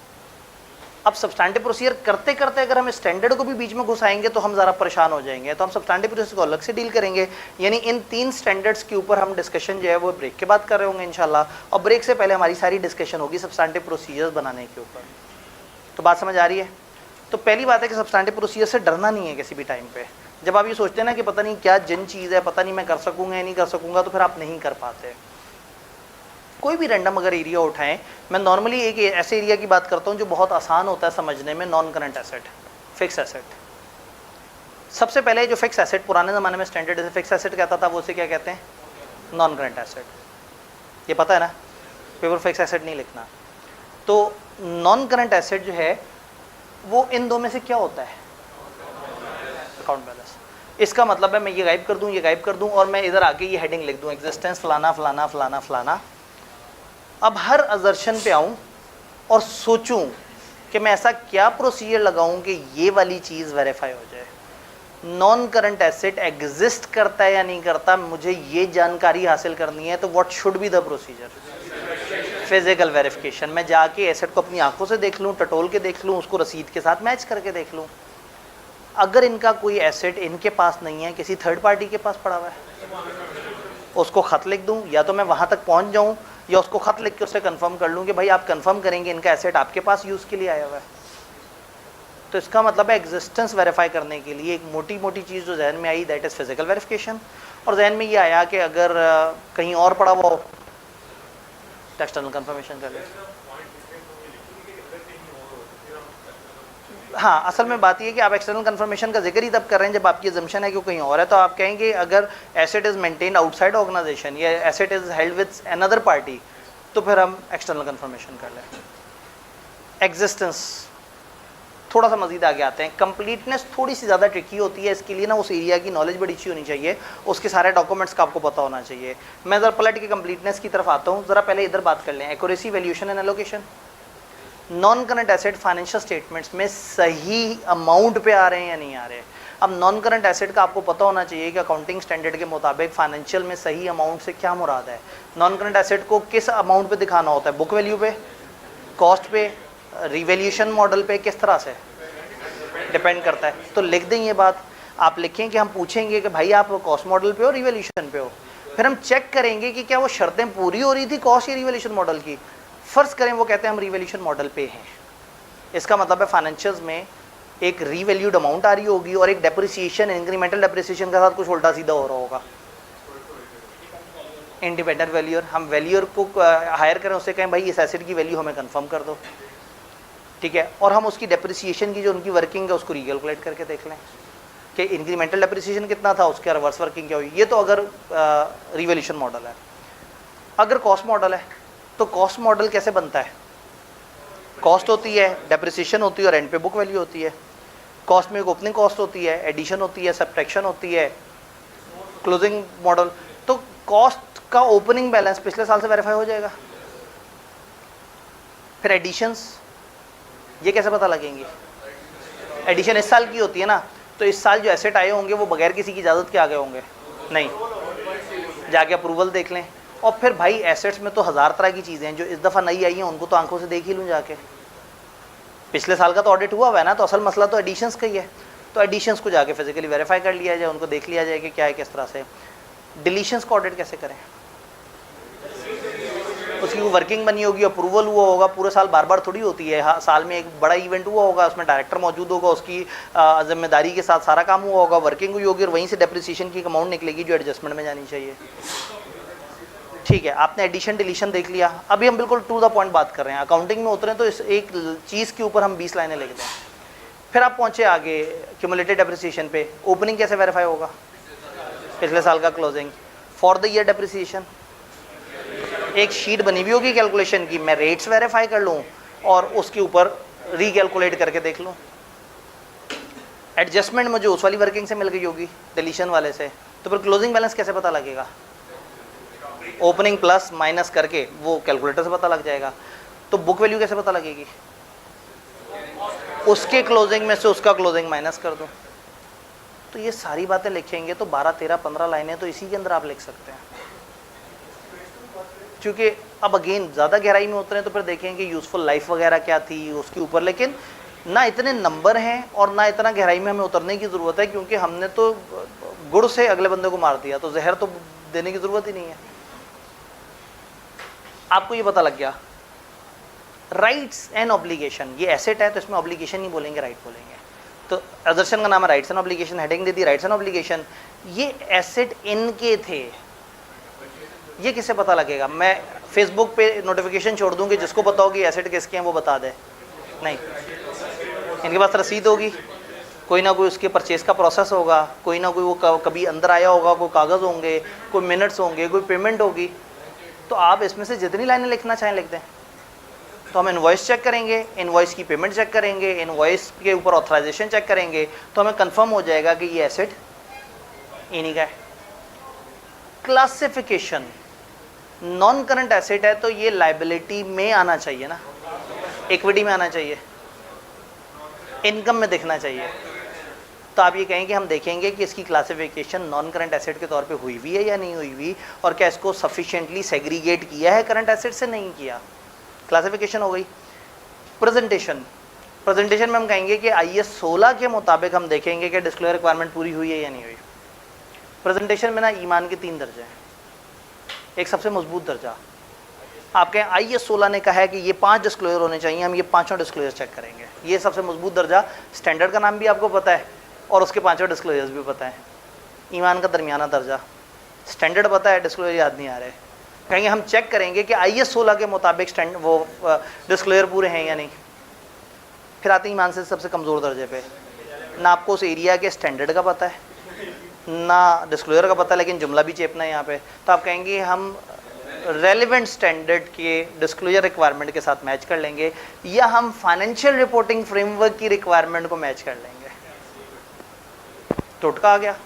एग्जामिनर ने उस वक्त किस तहकीक में जाना है कि इस बच्चे ने खूबसूरत जुमला लिखा है या ऐसे पता ही नहीं था, और ऊपर आप पहले उसे मुतासर कर चुके हैं। यहाँ पे वो वैसे ही फ़ैन हुआ हुआ, वो कह रहा है कि यार अब 7 नंबर के लिए जान लोगे, मतलब क्या चाह क्या रहे हो, और आप लिख ही जा रहे हैं। कंप्लीटनेस की तरफ आते हैं, थोड़ा सा ट्रिकी चीज़ होती है। कंप्लीटनेस में जो चीज़ सामने है उसकी बात नहीं हो रही, जो चीज़ अकाउंट्स में नहीं दिख रही उसकी बात हो रही है। इसका मतलब वो चीज़ कहीं ना कहीं मौजूद है, अकाउंट्स में नहीं नज़र आ रही है। तो शायद एसी लगा हुआ है, अकाउंट्स में नहीं है। एग्जिस्टेंस में क्या था, अकाउंट्स में था एसी, लगा हुआ नहीं था। और कंप्लीटनेस में क्या है, एसी लगा हुआ है, अकाउंट्स में नज़र नहीं आ रहा। तो जब आप फिजिकल वेरिफिकेशन करने निकले ना, तो इसकी 2 डायरेक्शंस होती हैं। एक को हम कहते हैं लिस्ट टू फ्लोर, एक को कहते हैं floor to list. List to floor ये कि आपने लिस्ट में देखा एसी है, आपने कहा बताएं ये वाला एसी कहाँ होता है, ढूंढते ढूंढते पहुंचे, हाँ जी वेरीफाई हो गया। लिस्ट टू फ्लोर आपको उसकी एग्जिस्टेंस वेरीफाई हो गई। एक ये कि चलते चलते चलते पहुंचे आप रूम नंबर 7 में, आपने कहा जी ये 2 जो एसी लगे हुए हैं हायर के, ये दिखाएं आपकी लिस्ट में कहाँ आ रहे हैं। अब एसी मौजूद है, आप ढूंढ रहे हैं कि क्या वो इनके अकाउंट्स में भी है, नहीं मौजूद, तो आप कहेंगे यार ये क्या बात कर रहे हो, तुमने तो कंप्लीटली रिकॉर्ड ही नहीं किया। तो फ्लोर टू लिस्ट का मतलब है आप एक्चुअल आइटम देखें, बाद में कागज़ देखें, और लिस्ट टू फ्लोर पहले कागज़ देखें, बाद में एक्चुअल आइटम देखें। तो इंतहाई इंटरेस्टिंग बात ये हुई कि आप एग्जिस्टेंस और कंप्लीटनेस दोनों के दोनों फिजिकल वेरिफिकेशन से पूरे कर सकते हैं। कंप्लीटनेस का एक और तरीका भी है। कंप्लीटनेस जब भी किसी एरिया में आपने करनी है, उस एरिया को समझो, उस एरिया के बहुत सारे डॉक्यूमेंट्स को सोचें, उन डॉक्यूमेंट्स को रिकंसाइल कर लें। एसेट्स में एक एसेट्स का रजिस्टर होता है, एसेट का एक स्केजुअल होता है, एसेट्स के कुछ डॉक्यूमेंट्स होते हैं, एसेट्स की कुछ रसीदें होती हैं। आप कहेंगे हम रसीदों को, अप्रूवल्स को, लिस्ट को, और ये जो रजिस्टर में चीज़ें आ रही हैं, इन सबको आपस में मैच करके देख लेंगे। जब कंप्लीटनेस आए ना, एक टोटका प्रोसीजर है, जो सोर्स डॉक्यूमेंट्स हैं उनको क्रॉस मैच कर लें। सेल्स में आपको डाउट हो रहा है तो आप देख लें सेल आई कितनी थी, गई कितनी थी, दरवाजे पे कितनी मिली थी, रसीद कितने की कटी थी, ऑर्डर कितने का आया था। इन सारे डॉक्यूमेंट्स को क्रॉस मैच कर लें, कंप्लीटनेस वेरीफाई हो जाएगी। तो अगर आप गौर से देखें तो एग्जिस्टेंस में टिपिकली हमने देखा कि फिजिकली देख लो या खत भेज लो। कंप्लीटनेस में हमने देखा डॉक्यूमेंट्स को मैच कर लो। इसको हमने देखा कि इसमें अकाउंटिंग के अंदर उतर जाना है, और जितनी अकाउंटिंग आती है उतना यहाँ पर लिख देना है। इसमें हमने देखा कि उसकी रसीदें देख कर चेक करने बैठ जाना है। इसमें हमने देखा कि वो सही जगह पे उसको सही दिखाए या नहीं, और इधर डिस्क्लोजर की रिक्वायरमेंट। तो कोई भी एरिया हो, चलें ये तो एक टेंजिबल सी चीज़ थी ना। मैं डेटर्स की बात कर लेता हूँ। डेटर तो नज़र भी नहीं आते, डेटर एग्जिस्ट कर रहे हैं या नहीं कर रहे, डेटर को जाके फिजिकली पकड़ के देख लो, ऐसा तो नहीं होगा। तो फिर डेटर को कैसे कंफर्म करेंगे, फिजिकल वेरिफिकेशन, एक्सटर्नल कंफर्मेशन। तो डेटर के लिए आपके लिए एक्सटर्नल कंफर्मेशन से उसकी एग्जिस्टेंस पता लग जाएगी, या कोई और तरीका जिससे पता लगे, कोई भी ऐसी चीज़ जिससे पता लग जाए हाँ ये डेटर है। कोई डीड होगी, कोई एग्रीमेंट हुआ होगा, कोई उसको साथ बेचने का एग्रीमेंट क्रेडिट पे हुआ होगा, बगैर कागज़ के तो नहीं हुआ होगा। तो कागज़ देख लें या उसको खत लिख लें, या दोनों कामों की मिक्सिंग कर लें, एग्जिस्टेंस वेरीफाई हो गई। कंप्लीटनेस, सारे डेटर रिकॉर्ड हुए हैं। अब डेटर के पीछे क्या क्या होता है, एक सेल होती है, सेल के साथ एक गुड्स आउटवर्ड जा रहे होते हैं, उसकी डॉक्यूमेंटेशन होती है, आपके गोदाम से निकलने की डॉक्यूमेंटेशन होती है, रसीद होती है, डिलीवरी नोट होता है, इतने सारे डॉक्यूमेंट है, आप कहीं इन सब को रिकंसाइल करेंगे। फिर डेटर के केस में तो आपके पास मशहूर ज़माना एक अकाउंट भी मौजूद है, कंट्रोल अकाउंट। तो कंट्रोल अकाउंट से उसकी कंप्लीटनेस और उसकी इवन अमाउंट भी वेरीफाई हो सकती है। अगेन जिसको पता है कि उस एरिया में पीछे क्या होता है, वो उसके डॉक्यूमेंट्स की कंप्लीटनेस देख लेगा। अब आता है एक्यूरेसी, वैल्यूएशन, एलोकेशन। डेटर्स को रीवैल्यूएशन मॉडल पे दिखाना होता है या कॉस्ट मॉडल पे, फेयर वैल्यू पे, है ना।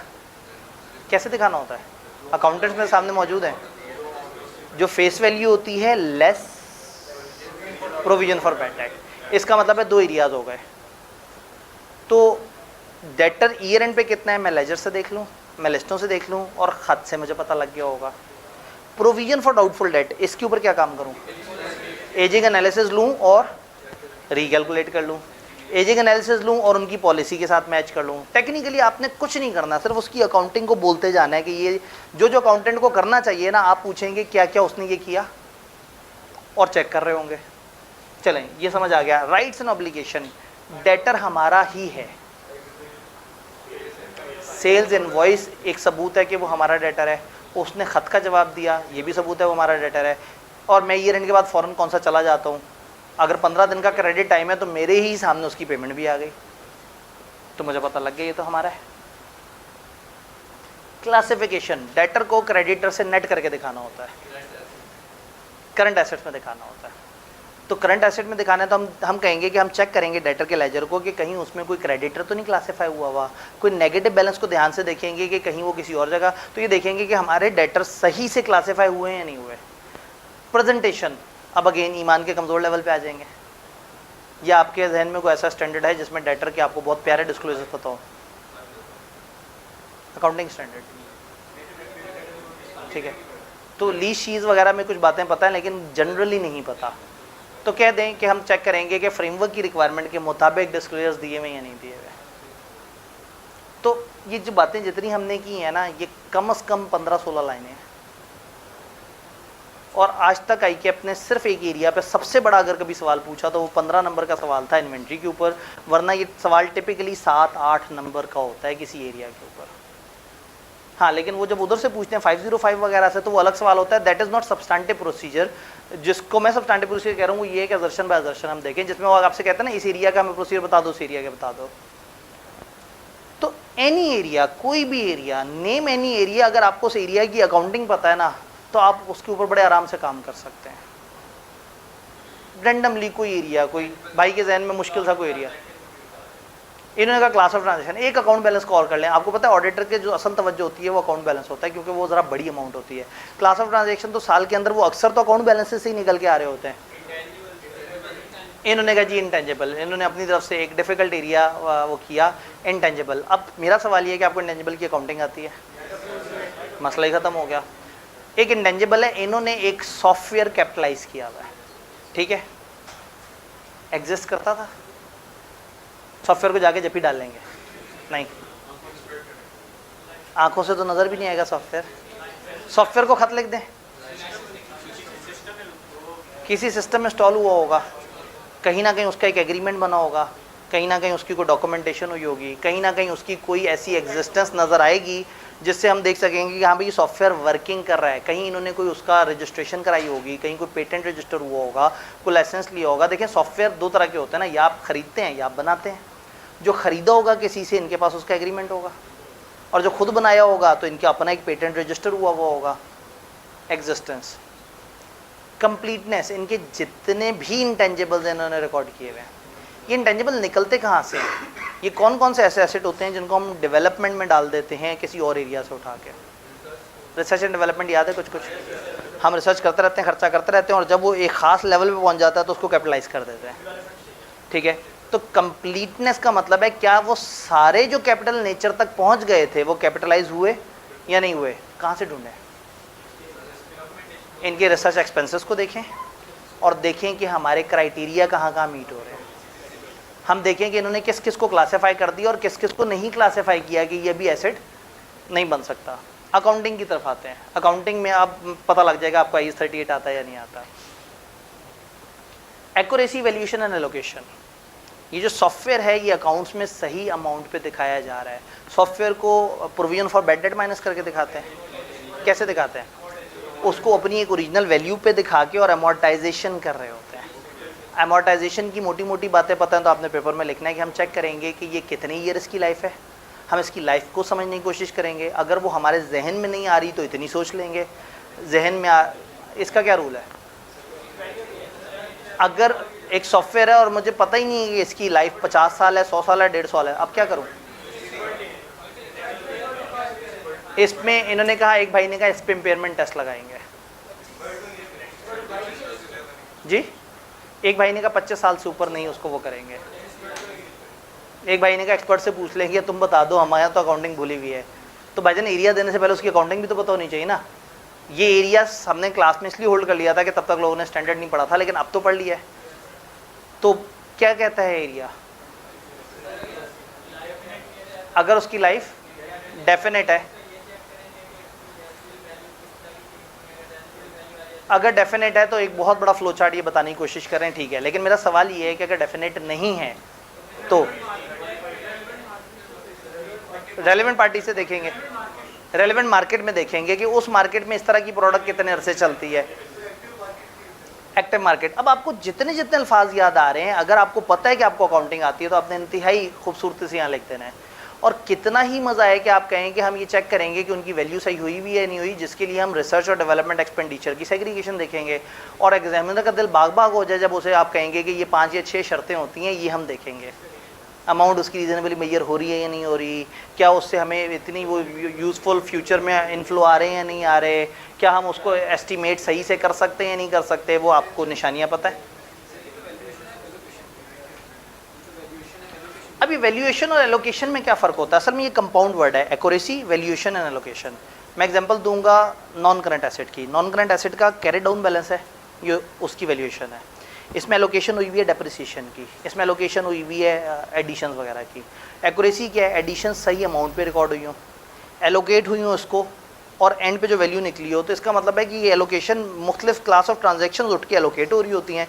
जैसे डेटर के क्लोजिंग बैलेंस में सेल्स एलोकेट हुई हुई होती हैं, क्रेडिटर के क्लोजिंग बैलेंस में परचेजेस और कैश एलोकेट हुआ होता है। तो ये एलोकेशन, ये कंपाउंड वर्ड है, इसका मतलब है कि चीज़ों की एक्यूरेसी भी सही हो, वो सही तरीके से टी अकाउंट में एलोकेट भी हुई हो, और जो आखिरी बैलेंस हमने निकाला है वो भी सही हो, अगर उस मॉडल पे। और अगर मॉडल डिफरेंट है तो फिर तो कोई और कागज़ है, कोई रिवैल्यूएशन है, उस तरह से नज़र आएगी।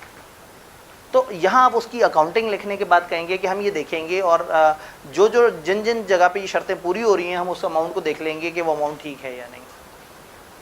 बात समझ आई? राइट्स, वो सॉफ्टवेयर मेरा है। सॉफ्टवेयर मेरा 2 वजह से हो सकता है, या मैंने ख़रीदा है या मैंने बनाया है। अगर ख़रीदा है तो कौन सा कागज़ बताएगा मेरा है? परचेस इनवॉइस, और जिसमें लाइसेंस उसने मुझे दिया होगा। और अगर मैंने बनाया है तो कौन सा कागज़ बताएगा कि ये मेरा सॉफ्टवेयर है? उसका कोई पेटेंट रजिस्टर कराया होगा, उसको कहीं किसी अथॉरिटी के पास रजिस्टर कराया होगा, उसको कहीं क्लेम किया होगा कि हमारा डेवलप सॉफ्टवेयर है। तो जब आपने क्लेम किया है तो फिर आप उसको कंट्रोलेबल एसेट कहेंगे। अगर क्लेम नहीं किया तो आपका कंट्रोलेबल एसेट नहीं है। क्लासिफिकेशन, सॉफ्टवेयर को हार्डवेयर के अंडर दिखाएंगे नहीं, सॉफ्टवेयर को इंटेंजिबल का एक अलग पोर्शन होगा, वहाँ से दिखाएंगे, और इसको दिखाते हुए वहाँ अगर इसमें कोई अमोर्टाइजेशन है तो उससे नेट करके दिखाएंगे। प्रेजेंटेशन में अगेन हम कहेंगे IAS 38 ने हमें कहा है कि आप ये वाली बात लिखो, उसकी अमोर्टाइजेशन के बारे में बात लिखो, और उसके बारे में ये 2-3 चीज़ें हैं ये लिख दो। अगेन अगर तो वो 2-3 चीज़ें आपको एक्सप्रेसली पता हैं तो लिख के फ़ख्र महसूस करें।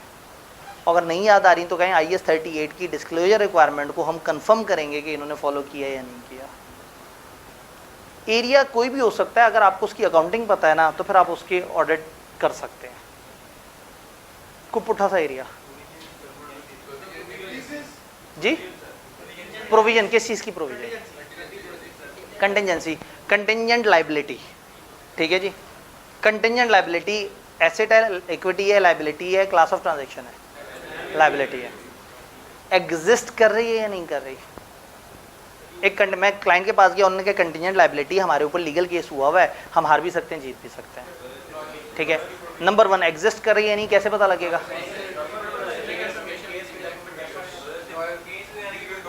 जी, कोई लीगल डॉक्यूमेंटेशन हुई होगी, कोई उसको नोटिस भेजा होगा, कोई लॉयर को ख़त लिख के उससे पूछा जा सकता है, कोई इस बंदे के साथ इनकी कोई ख़तों के ताबत कम्युनिकेशन हुई होगी। अगर बहुत बड़े लेवल का झगड़ा नहीं है तो शायद मैं उस बंदे को ख़त लिख के भी उससे पूछ लूँ कि भाई आप बता दो कि इनका आपका कोई डिस्प्यूट है ये वाला। एग्जिस्टेंस, इनके सारे जितने भी इस तरह के लीगल केसेस हैं जो भी हैं वो डिस्क्लोज हुए हुए हैं। ये कैसे पता लगेगा? लॉयर से एक्सटर्नल कंफर्मेशन, लॉयर को खत लिखेंगे, उनसे कहेंगे इनके सारे लीगल केसेस की लिस्ट बताओ, उनमें से बताओ कौन कौन सा क्या स्टेटस है। उससे मुलाकात हो जाए तो बहुत ही अच्छी बात है। लीगल एक्सपेंसेस के अकाउंट को देखिए, कहेंगे ये लीगल एक्सपेंस किस पे? वो कहते हैं जी एक केस पे। आपने कहा कौन सा केस? मेरे पास तो एक ही केस आ रहा है। उन्होंने कहा हाँ वो उससे, हाँ ये उसी ऊपर वाले का की। तो लीगल एक्सपेंस में डाला होगा एक्सपेंस बढ़ाने के लिए, और उधर से उसकी लाइबिलिटी पी गए होंगे, तो हम उसके साथ क्रॉस लिंक कर लें। लॉयर से पूछ लें कौन कौन से केसेस हैं, कौन कौन सी जगह इनको अदालत के कौन कौन से पैसे देने पड़े हैं, कहाँ कहाँ इनसे वकील ने एक्स्ट्रा चार्जेस लिए हैं, वो किस किस चीज़ के लिए हैं। तो कंप्लीटनेस में हम देखेंगे कि कोई चीज़ मिसिंग तो नहीं हो रही। इनकी मीटिंग के मिनट्स जिसमें उन्होंने कहा होगा हमारे ऊपर लीगल केस हो गया, अब क्या करें? भाई आपस में बातें तो करते होंगे और लिखते भी होंगे, और नहीं लिखेंगे तो मेंबर कहेंगे भाई लिखा क्यों नहीं। Accuracy valuation and allocation, contingent liability को किस अमाउंट पे दिखाना होता है, इसका डिस्क्लोजर देना होता है। डिस्क्लोजर में हम अमाउंट लिख सकते हैं या एस्टिमेशन लिख सकते हैं अपनी, लेकिन face of the financial statement पे ये एज अ लायबिलिटी नहीं आएगी। तो कंटिंजेंट लायबिलिटी के तौर पे हम इसका जिक्र करेंगे और इसका डिस्क्लोजर होना चाहिए। तो अब आप कहेंगे कि यहाँ इसकी एक्यूरेसी में जो इन्होंने डिस्क्लोजर में जितनी अमाउंट लिखी है उसकी रीजनेबलनेस देखेंगे। इन्होंने कहा है कि चांसेज है हम 3 लाख रुपए जुर्माना देना पड़े, लीगल केस है 5 लाख का, तो ये 3 लाख तक कैसे पहुँचे होंगे? कोई लॉयर ने कोई वर्किंग बना के दी होगी, कोई एस्टिमेशन होगी, कोई प्रोबेबिलिटी होगी, कहीं ना कहीं कोई वर्किंग बन के इस नतीजे पे पहुंचे होंगे। मैं उसको देखूं, समझने की कोशिश करूं, नहीं समझ आ रहा, मैं अपने एक्सपर्ट को बुला लूँगी, यार तुम्हें समझ आ रहा है, पता नहीं अजीब तरीके से वर्किंग हुई हुई है, और अगर मुझे तसल्ली हो जाए तो इसका मतलब है कि वो अमाउंट सही है। क्लासिफिकेशन, कंटिंजेंट लायबिलिटी कहाँ क्लासीफाई होती है? लायबिलिटीज़ के साथ क्लासीफाई होती है, लेकिन दिखाई डिस्क्लोजर में जाती है। और प्रॉपर्ली डिस्क्लोज हम कहेंगे कि हम चेक करेंगे कि इसकी वर्डिंग और इसके अंदर जो लिखी हुई चीज़ है वो सही है, और क्या वो यूज़र को ये सही से बता रही है कि ये चीज़ हैपनिंग और नॉट हैपनिंग में डाउट है। अगर बहुत मूड में बैठे हों तो अकाउंटिंग की वो वाली बातें भी करना शुरू कर दीजिएगा कि 5% से ज़्यादा डाउट को क्या कहते हैं, 50% से ज़्यादा डाउट को क्या कहते हैं, 95% से ज़्यादा डाउट। आप अजीब अजीब से अल्फाज बोलते हैं ना कि ये रिमोट है, ये प्रोबेबल है, ये पॉसिबल है। पेपर में तब फनकारी दिखानी है जब आपको पता हो, जब ना पता हो ना तो आपके पास ऑलरेडी इतना लिखने को है कि आपको वैरायटी करने की ज़रूरत ही नहीं है। इतने सारे अकाउंट बैलेंसेस हो गए, कोई क्लास ऑफ ट्रांजैक्शन बोल दें, सेल्स, सेल। अब यहाँ आ जाएंगे, अकरेंस, सेल हुई थी या नहीं हुई थी, सेल को खत लिख लेंगे, नहीं, इनवॉइसेस देख लेंगे। इसका मतलब है अकरेंस रसीद से पता लग जाएगी, रसीद देख लेंगे, और जो गुड्स हमारे गए होंगे या जो हमारे गुड आउटवर्ड पास वगैरह होंगे उससे हमें पता लग जाएगा। एक्नॉलेजमेंट्स आई हुई होंगी उससे पता लग जाएगा। कंप्लीटनेस, सारी जो सेल्स हुई हैं वो सारी रिकॉर्ड हुई हैं। Sale day book, control account के साथ उसकी रिकन्सिलिएशन, जो गुड डिस्पैच नोट्स हैं उसकी रसीदों और सेल्स ऑर्डर के साथ सबको क्रॉस लिंक करेंगे, कहीं ना कहीं कोई ना कोई गैप हमें पता लग जाएगा। ठीक है, एक ऑर्डर आया हुआ है और ये कहते हैं सेल नहीं हुई, तो हम कहेंगे ऑर्डर आया हुआ है तो कस्टमर ने उसके बाद आपसे लड़ा क्यों नहीं? तो शायद उन्होंने सेल कर दिया उसे, लेकिन रसीद नहीं दिखा रहे, तो इन डॉक्यूमेंट्स को रिकनसाइल कर लें। अब इतनी बातें नहीं करेंगे, एक्यूरेसी करेंगे, सेल्स की अमाउंट एक्यूरेट है या नहीं। सेल डे बुक से थोड़ा सा आपको पता लगेगा, सैंपल पे कुछ सेल्स पकड़ के उनकी कैलकुलेशन को कंप्यूट करने से पता लग जाएगा। एक्सटर्नल कंफर्मेशन से आपको कुछ चीज़ें पता लग सकती हैं, कुछ रिकनसाइल कर लें आप। ओपनिंग क्लोजिंग स्टॉक को आप वो टी अकाउंट बनाए, ओपनिंग इतना था, क्लोजिंग इतना था, इतनी परचेज है, इतना लॉस है, तो इतनी सेल होनी चाहिए। उसको आप, ये एनालिटिकल प्रोसीजर है कि आपने मैथमेटिकली उसका एक गैप निकाल लिया। और गुड डिस्पैच नोट वगैरह, उसमें उसकी अमाउंट्स का आइडिया हो सकता है। जो कैश आया होगा उसके अगेंस्ट, अभी नहीं, असल में प्रॉब्लम ये है कि जब डेटर पैसे देता है तो सम टाइम वो इनवॉइस बाय इनवॉइस नहीं देता, वो 2-3 इनवॉइस के इकट्ठे भी दे देता है। डेटर के अकाउंट को देख लेंगे, उस डेटर को उसके साथ क्रॉस लिंक करके देख लेंगे। इसका मतलब आपने सैंपल पे 20 सेल्स उठाई, तो उन 20 सेल्स को तो जाके लेजर में देखें ना, सेल के अपने लेजर में देखें, डेटर के लेजर में देखें, इनके एग्रीमेंट तो देखें, क्योंकि आपने काम तो कंपोज करना है ना सैंपल पे। कट ऑफ, कट ऑफ ये एक यूनिक चीज़ है। कट ऑफ का मतलब है मेरे साल की सेल, तो साल के स्टार्टिंग मंथ की सेल को हम एनालाइज करेंगे कि कहीं कोई पुरानी सेल, पिछले ईयर की सेल तो नहीं क्लासीफाई हो गई। सेम गोज विद साल के एंड वाले मंथ की आखिरी 8-10 दिन की ट्रांजैक्शंस को ध्यान से स्कैन करेंगे कि कहीं आगे तो नहीं चली गई, यहाँ रुकना नहीं है। अगले साल के शुरू के 8-10 दिन को स्कैन करेंगे कि कहीं हमारा भाई यहाँ तो नहीं रह गया, तो जो उनका भाई हमारे पास आ गया वो उन्हें वापस कर देना है, और जो हमारा भाई वहाँ पर रहा है उसे पकड़ के अपने पास लेके आना है। तो आपने ईयर एंड से पहले और बाद में अच्छी तरह से समझना है कि मतलब कहीं इस तरह से तो मसला नहीं। अब पता नहीं मेरे जुमलों में से जूम नहीं आपने क्या अल्फाज निकाले, हमारा कोई भाई कहीं और रह गया तो वो इधर ले आना है, हमारे पास कोई एक्स्ट्रा भाई हो तो वो कहीं और भेज देना है। तो ठीक है जी, ये आप लोग खुद ही से पता नहीं क्या सोचना शुरू कर देते हैं जी। क्लासिफिकेशन, हाँ, ये एक्स्ट्रा भाई कौन हो सकता है? एसी सड़क पे कोई एक्स्ट्रा भाई हो और वो सोचेंगे ठीक है जी अब उधर इतना बड़ा गैप है तो मैं वहाँ चला जाऊँ। अब इससे बड़ा हिंट मैं और क्या दूँ? अब मतलब मैं इससे बड़ा हिंट और क्या दे दूँ? अब इससे ऊपर तो दिमाग लड़ाए ना। ठीक है जी, क्लासिफिकेशन अब पता लगेगा रात में जो है ना, जब आप हाफ सीए देखने के बाद फ्री होंगे तो फिर अगला काम ये सोचने का होगा, पढ़ाई तो सबसे आखिरी चीज़ है ना क्लास। आप ऐसे काम हमेशा रिजल्ट या रिजल्ट के आसपास किया करें जब टेंशन हो रही होती है, या नहीं तो बात ये है कि आप मर तो नहीं जाएंगे ना, वो ड्रामा भी नहीं मर जाएगा। कुछ 1.5 महीने बाद तसल्ली से उस ड्रामे को तब देखें जब देखने का मज़ा भी आए। अभी वो ड्रामा देखते हैं किताबें याद आती हैं, किताबें देखते हैं ड्रामा याद आता है। तो अपने आप को गोइंग कंसर्न मान लिया करें, अल्लाह सेहत दे, ज़िंदगी दे आपको, अभी पेपर दे दें, पेपर के बाद इंशाल्लाह ज़िंदगी होगी और वो चीज़ मौजूद होगी, आप उस वक्त देख लीजिएगा। क्लासिफिकेशन और प्रेजेंटेशन, सेल्स को एसेट्स में क्लासिफाई करना चाहिए। सेल्स को कैश और क्रेडिट दोनों सेल्स को अलग अलग तरीके से दिखाना चाहिए, और सेल्स में अगर बहुत सारे तरह के आइटम हैं तो उनको अलग अलग कैटेगरीज में भी, मेन कैटेगरीज में दिखा दें। तो सेल्स दिखाएं। प्रेजेंटेशन, सेल्स की प्रेजेंटेशन कैसे होती है? ओए होए होए, अब तो आप लोग IFRS पढ़ के बैठे होंगे, रेवेन्यू रिकग्निशन तो आपकी रगों में बह रहा है। क्या होते हैं उसके डिस्क्लोजर्स? नहीं याद आ रहे तो कह दें IFRS 15 की कंप्लायंस चेक कर लेंगे, और अगर याद आ रहे हैं तो लिख दें, और अगर IFRS भी याद नहीं आ रहा कि सर ने पता नहीं अजीब सी बात कर दी, रिपोर्टिंग फ्रेमवर्क, एनीथिंग, मतलब कुछ भी।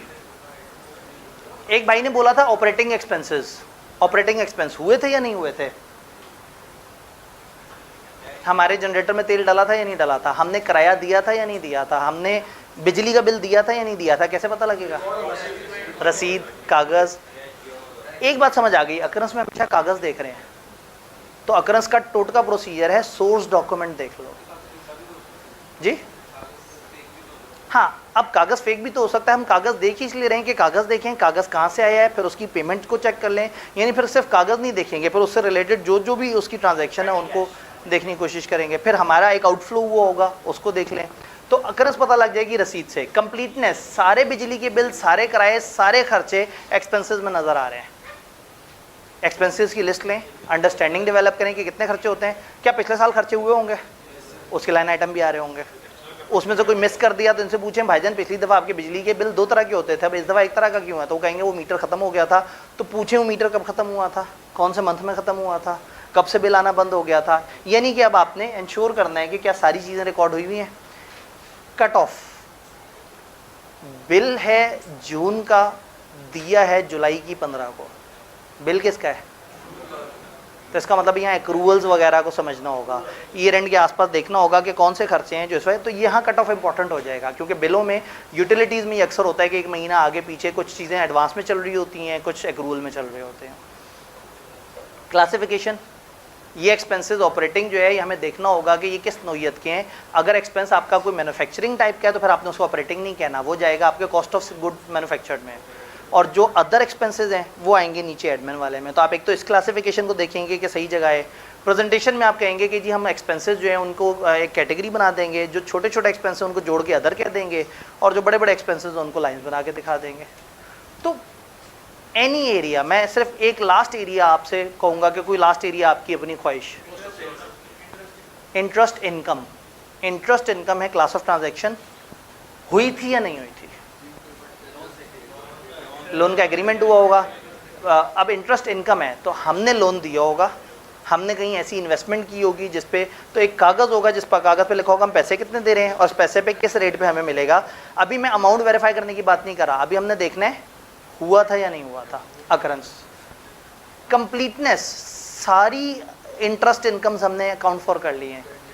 अब ये इंटरेस्ट इनकम का हमारे अलावा किसी और को भी पता होगा जो हमें इनकम दे रहा है, जिसने हमारे साथ एग्रीमेंट किए हैं, या जिन जिन बैंकों में हमने डिपॉजिट रखवाए हैं, तो सारे बैंकों को जो हम खत लिख रहे हैं उनसे कहें ज़रा ये बताएं इनका कोई डिपॉजिट अकाउंट तो नहीं जो आप इनको इंटरेस्ट देते हो। इनके जितने भी बड़े एग्रीमेंट हैं उनको देख लें, इनके जितने भी बड़े इनफ्लोज हैं अदर देन सेल्स उनको ध्यान से देख लें कि ये किस वजह से आ रहे हैं। एक्यूरेसी, इंटरेस्ट इनकम फार्मूला आपके पास मौजूद है, कॉन्ट्रैक्ट मौजूद है, इंटरेस्ट का रेट मौजूद है, खुद से रिकैलकुलेट करके देख लें।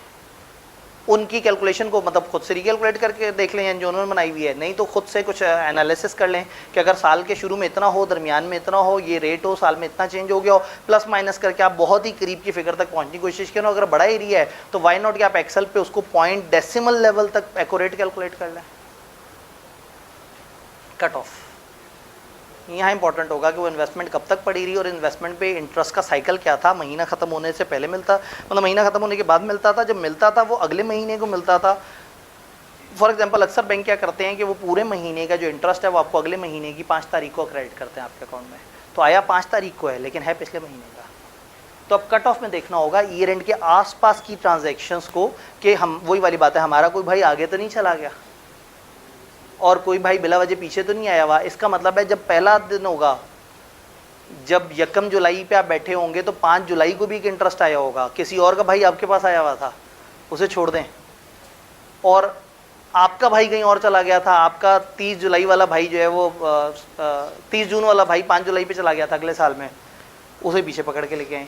तो साल के स्टार्ट के आसपास के लेजर, साल के एंड के आस, तो कट ऑफ जब भी आप कह सकते हैं हम साल के स्टार्ट और एंड के लेजर को स्कैन करेंगे। कट ऑफ का एक बड़ा मशहूर ज़माना प्रोसीजर होता है, उसको हम कहते हैं कट ऑफ टेस्टिंग। जब वो आपको पूरा समझ आ जाएगा तो आप कट ऑफ को देख के कभी गंदा मुंह नहीं बनाएंगे, आपको होगा कि इसमें तो मैं 25 लाइनें लिख सकता हूँ।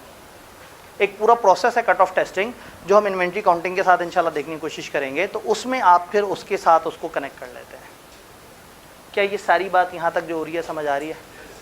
क्लासिफिकेशन, इंटरेस्ट इनकम को मेन इनकम में मर्ज कर देंगे, इंटरेस्ट इनकम को डेटर से नेट करके दिखाएंगे, अदर इनकम में दिखाएंगे। तो आप कहेंगे पहले ये चेक कर लें इसकी क्लासिफिकेशन एज अदर इनकम हो रही है नहीं हो रही। अच्छा ये भी देखना होगा इनका बिजनेस क्या है, अगर इनका बिजनेस ही इस तरह की इनकम्स हैं तो देखेंगे इनका बिजनेस कौन सा है, क्या उसे मेन इनकम में क्लासीफाई होना चाहिए या अदर इनकम में, और फिर देखेंगे उसकी प्रेजेंटेशन सही है या नहीं। अब अगर अदर इनकम पे आपने कोई स्टैंडर्ड नहीं पढ़ा तो आप कहेंगे जो फाइनेंशियल रिपोर्टिंग फ्रेमवर्क की रिक्वायरमेंट है, डिस्क्लोजर रिक्वायरमेंट, उसको देख लेंगे। जिसका कोई नहीं होता उसका IS 1 होता है, IS 1 ने ओवरऑल डिस्क्लोजर बताए हैं। जिसका कोई नहीं होता 4th या 5th स्केड्यूल उसके बारे में कुछ ना कुछ बता देता है, जनरल उसकी डिस्क्लोजर रिक्वायरमेंट। तो आप कह देंगे कि हम इनका फ्रेमवर्क के मुताबिक देख लेंगे कि वो पूरा हुआ या नहीं हुआ। मीन्स टू से कि सब्सटेंटिव प्रोसीजर बनाने के लिए किसी किताब को रट्टा मारने की ज़रूरत नहीं है, लेकिन क्योंकि आप घबरा सकते हैं, आप कहेंगे जी मेरा दिमाग इतना नहीं चलता। एक तो वो लोग जो कि कहते हैं मुझे कुछ नहीं समझ आ रहा, कम से कम इस सफ़े को रट्टा लगा लें। अक्रंस के typical procedure, inspection of supporting documentation. Existence के typical procedure, physical verification, third party confirmation. Accuracy के typical procedure, recalculation of amount, third party confirmation, analytical procedures. Accuracy valuation के टिपिकल प्रोसीजर, मैच करें amount invoices को, recalculate करें, year end के बाद के चीज़ों को रिव्यू करें और ज़रूरत पड़ने पे। तो तकरीबन हर एरिया के टिपिकल प्रोसीजर दिए हुए हैं। तो पेपर में कुछ नहीं तो आप इन लाइंस में से 80% लाइंस तो वैसे ही लिख देंगे जेनेरिक लैंग्वेज में। लेकिन आइडियल बात यह है कि यहाँ लिखा हुआ है सपोर्टिंग डॉक्यूमेंट अक्रंस में, तो बिजली के बिल को वेरीफाई करते हुए आप सपोर्टिंग डॉक्यूमेंट नहीं लिखेंगे, आप कहेंगे हम बिजली के बिल देखेंगे। सेल्स पे कहेंगे सेल की इनवॉइस देखेंगे। समझ रहे हैं? आपने इतनी फनकारी लगानी है कि इस जेनेरिक गाइडेंस को उस खास एरिया के अंदर उतारना है। और जब आप इस एरिया में है ना एक्यूरेसी वैल्यूएशन एलोकेशन, तो इधर अपनी अकाउंटिंग की जितनी नॉलेज है उसको यहाँ पे लिख देना है। उससे क्या होगा, आपका सवाल की लेंथ भी बढ़ जाएगी और आप जो कर रहे हैं वो गलत नहीं है, क्योंकि सबसे ज़्यादा जोर इस पर देना चाहिए कि अमाउंट सही है या नहीं। कल जैसे मैंने कहा कि एक भाई ने सवाल पूछा कि सर अगर अमाउंट सही है नहीं है तो ही हम ओपिनियन ख़राब करेंगे ना, ऐसा नहीं है। एक भी असर्शन गलत है। अगर एक चीज़ हुई नहीं और आप अकाउंट्स में दिखा रहे हैं गलत है। एक चीज़ सारी नहीं है आपके पास नज़र आ रही है और आप दिखा रहे हैं तो झूठ बोल रहे हैं आप। अमाउंट गलत बोल रहे हैं तो झूठ बोल रहे हैं। आपका एसेट ही नहीं है आप दिखा रहे हैं, झूठ है। आपकी लायबिलिटी नहीं है आप बोल रहे हैं, झूठ है। आप किसी और ईयर की चीज़ अपने पास दिखा रहे हैं, आप उसको क्लासीफाई गलत जगह कर रहे हैं, आप उसको प्रेजेंट गलत तरीके से कर रहे हैं। ये सारी चीज़ें गलत हैं। इसका मतलब ये है कि इनमें से एक भी असर्शन अगर गलत है तो मटेरियल में स्टेटमेंट हो जाती है। ये जो हमने 705-6 में मसले देखे जी, इन्वेंट्री की वैल्यू में मसला था, इन्वेंट्री की मौजूदगी में मसला नहीं था, वो कॉस्ट NRV पे रिकॉर्ड नहीं हुई थी। तो हमने एक असर्शन पकड़ी थी और कहा था अगर ये ठीक ना किया हम रिपोर्ट ख़राब कर देंगे। याद आई बात? तो टेक्निकली ये समझ लेना ज़रूरी है कि why substantive procedures are for, ये क्यों है। ये हैं वेरीफाई करने के लिए। क्या वेरीफाई करने के लिए? असर्शंस। आप सब्सटेंटिव प्रोसीजर्स लगाते हैं ताकि वही बात है कि आप उस बिल्डिंग को वेरीफाई करने के लिए क्या प्रोसीजर लगाएंगे? चेक करो कि उनका पार्किंग है या नहीं, चेक करो सड़क अच्छी है या नहीं, चेक करो लिफ्ट है या नहीं, चेक करो हवादार है या नहीं। तो यही तो सब्सटेंटिव प्रोसीजर्स हैं। तो सब्सटेंटिव प्रोसीजर कोई हवा से आई हुई चीज़ नहीं है, कोई अलग से रट्टा मारने वाली चीज़ नहीं है। यू मस्ट नो कि किसी भी एरिया में हमने करना क्या है। हर एरिया में आपने जो वेरीफाई करना होता है वो उसकी असर्शंस होती हैं। तो हर एरिया का जब भी आपसे किसी भी एरिया का कहें कि जी ये एरिया है ज़रा इस पर बात कर दें, अब सवाल ये है, चलें इतने सारे एरियाज़ की बात होती रही, अब चूँकि काफ़ी ज़्यादा हमारा टाइम लग गया, अब जब लग ही गया तो कुछ 2-3 मिनट और भी लगाए जा सकते हैं। 15 नंबर का अगर आई के अपने सवाल पूछ लिया इन्वेंट्री का, तो क्या इन्वेंट्री में इतना माल आप बता सकते हैं कि 15 नंबर मिल जाए हमें? चेक करें, ट्राई करें। अब 15 नंबर पूरे करने हैं। एग्जिस्टेंस, इन्वेंट्री को फिजिकली वेरीफाई कर लें, और स्टॉक काउंट, और कहीं थर्ड पार्टी पे पड़ी है तो उसको खत लिख दें एग्जिस्टेंस। और कितना मज़ा है कि आप कहें कि हम फिजिकली वेरीफाई करेंगे और ब्रैकेट में लिख दें लिस्ट टू फ्लोर, उससे आपको कंप्लीटनेस में एक लाइन लिखने का मौका मिल जाएगा, फ्लोर टू लिस्ट। कंप्लीटनेस कैसे इंश्योर करेंगे इन्वेंट्री की? सारी इन्वेंट्री की डॉक्यूमेंटेशन, इन्वेंट्री की टी अकाउंट्स, इन्वेंट्री की सेल से मूवमेंट वगैरह, उसको रिकनसाइल करें, टी अकाउंट बनाएं, साल का ओपनिंग कितना था, फलाना कितना था, ये कितना हुआ, तो क्लोजिंग कितना होना चाहिए। नहीं वो तो अब अगला मसला है, ये चीज़ें अलग अलग हैं, पता है, ये जहन में रखना है। इधर हम देखते हैं वो चीज़ मौजूद है या नहीं, इधर हम देखते हैं क्या सारी चीज़ें रिकॉर्ड हो गई, रिकॉर्ड सही अमाउंट गलत, वो बात का मसला है। मैं कहता हूँ 100 एसी हैं तो 100 रिकॉर्ड हुए हुए हों, 90 ना रिकॉर्ड हुए हुए हों, तो इसका मतलब है कि उस चीज़ की मौजूदगी या कंप्लीटनेस अदर देन न्यूमेरिकल, मतलब लॉजिकल उसकी प्रेजेंस जो है इधर है, उसकी न्यूमेरिकल एक्यूरेसी इस दर्शन में चल रही है। अब जब यहाँ आएंगे तो आपने अकाउंटिंग के स्टैंडर्ड का नाम लेना है और तसल्ली से जितना पता है आप कहेंगे जी इन्वेंट्री IS2 ने कहा है कि इन्वेंट्री 2 तरीके से मैयर होती है, कॉस्ट या NRV। कॉस्ट के भी 2 तरीके हैं, पता नहीं अगर आपको याद हो, FCO और FIFO। NRV में क्या करना होता है? Selling price estimated minus estimated खर्चे। अच्छा एस्टिमेटेड खर्चे तो 30 जून पे सोचे होंगे ना उन्होंने, आप कौन सा चले गए वहाँ से, तो वो एस्टिमेट आपको पता तो लग जाएगा सही था या नहीं था। ईयर एंड के बाद की सेल से आपको NRV भी पता लग जाएगी, सेलिंग प्राइस पता लग जाएगी, तो आप NRV के ऊपर बहुत सारी बातें कर सकते हैं। जब कॉस्ट पे आए तो कहेंगे देखेंगे कि FIFO लगा रहे हैं, FCO लगा रहे हैं, क्यों लगा रहे हैं इनसे पूछेंगे, उसकी मदद से चीज़ आ जाएगी। जी क्या चीज़? जी अब फिजिकल वेरिफिकेशन में हम ऑब्सलीट इन्वेंट्री और इस तरह की बातें वगैरह भी करना शुरू कर देंगे।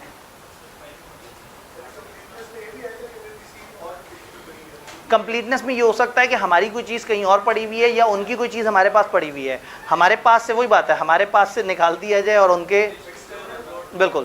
तो एक्सटर्नल कंफर्मेशन जिस जिन लोकेशन पर हमारी इन्वेंट्री पड़ी है, जो ये कहते हैं हमारी वहाँ पड़ी है उनसे पूछ लूँ, और जो ये कहें उनकी यहाँ पड़ी हुई है तो भी उनसे पूछ लूँ कि भाईजान ये आप ही की है या इनकी, और मुझे कह रहे हैं कि वो उन लोगों ने रखवाई हुई है यहाँ पे।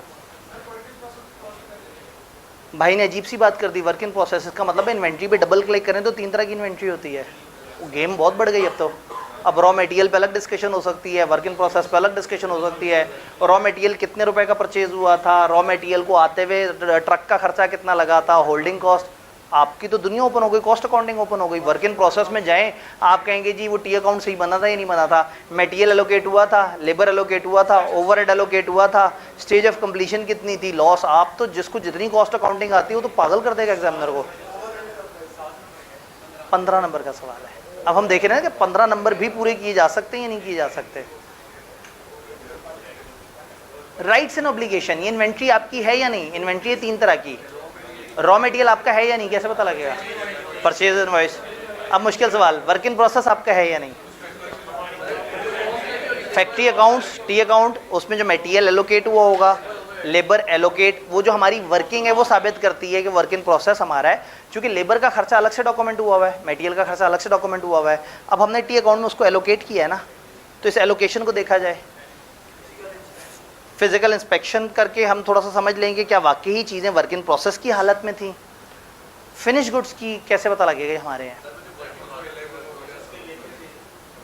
कंपनी का लेबल लगा हुआ होगा, कंपनी का कोई स्टिकर लगा हुआ होगा, कंपनी ने कोई उसका वो रजिस्ट्रेशन नंबर, मतलब एक कंपनी ने अगर एसी बनाया हुआ है तो उस एसी का एक खास नंबर होगा जो किसी खास जगह उन्होंने रजिस्टर कराया होगा।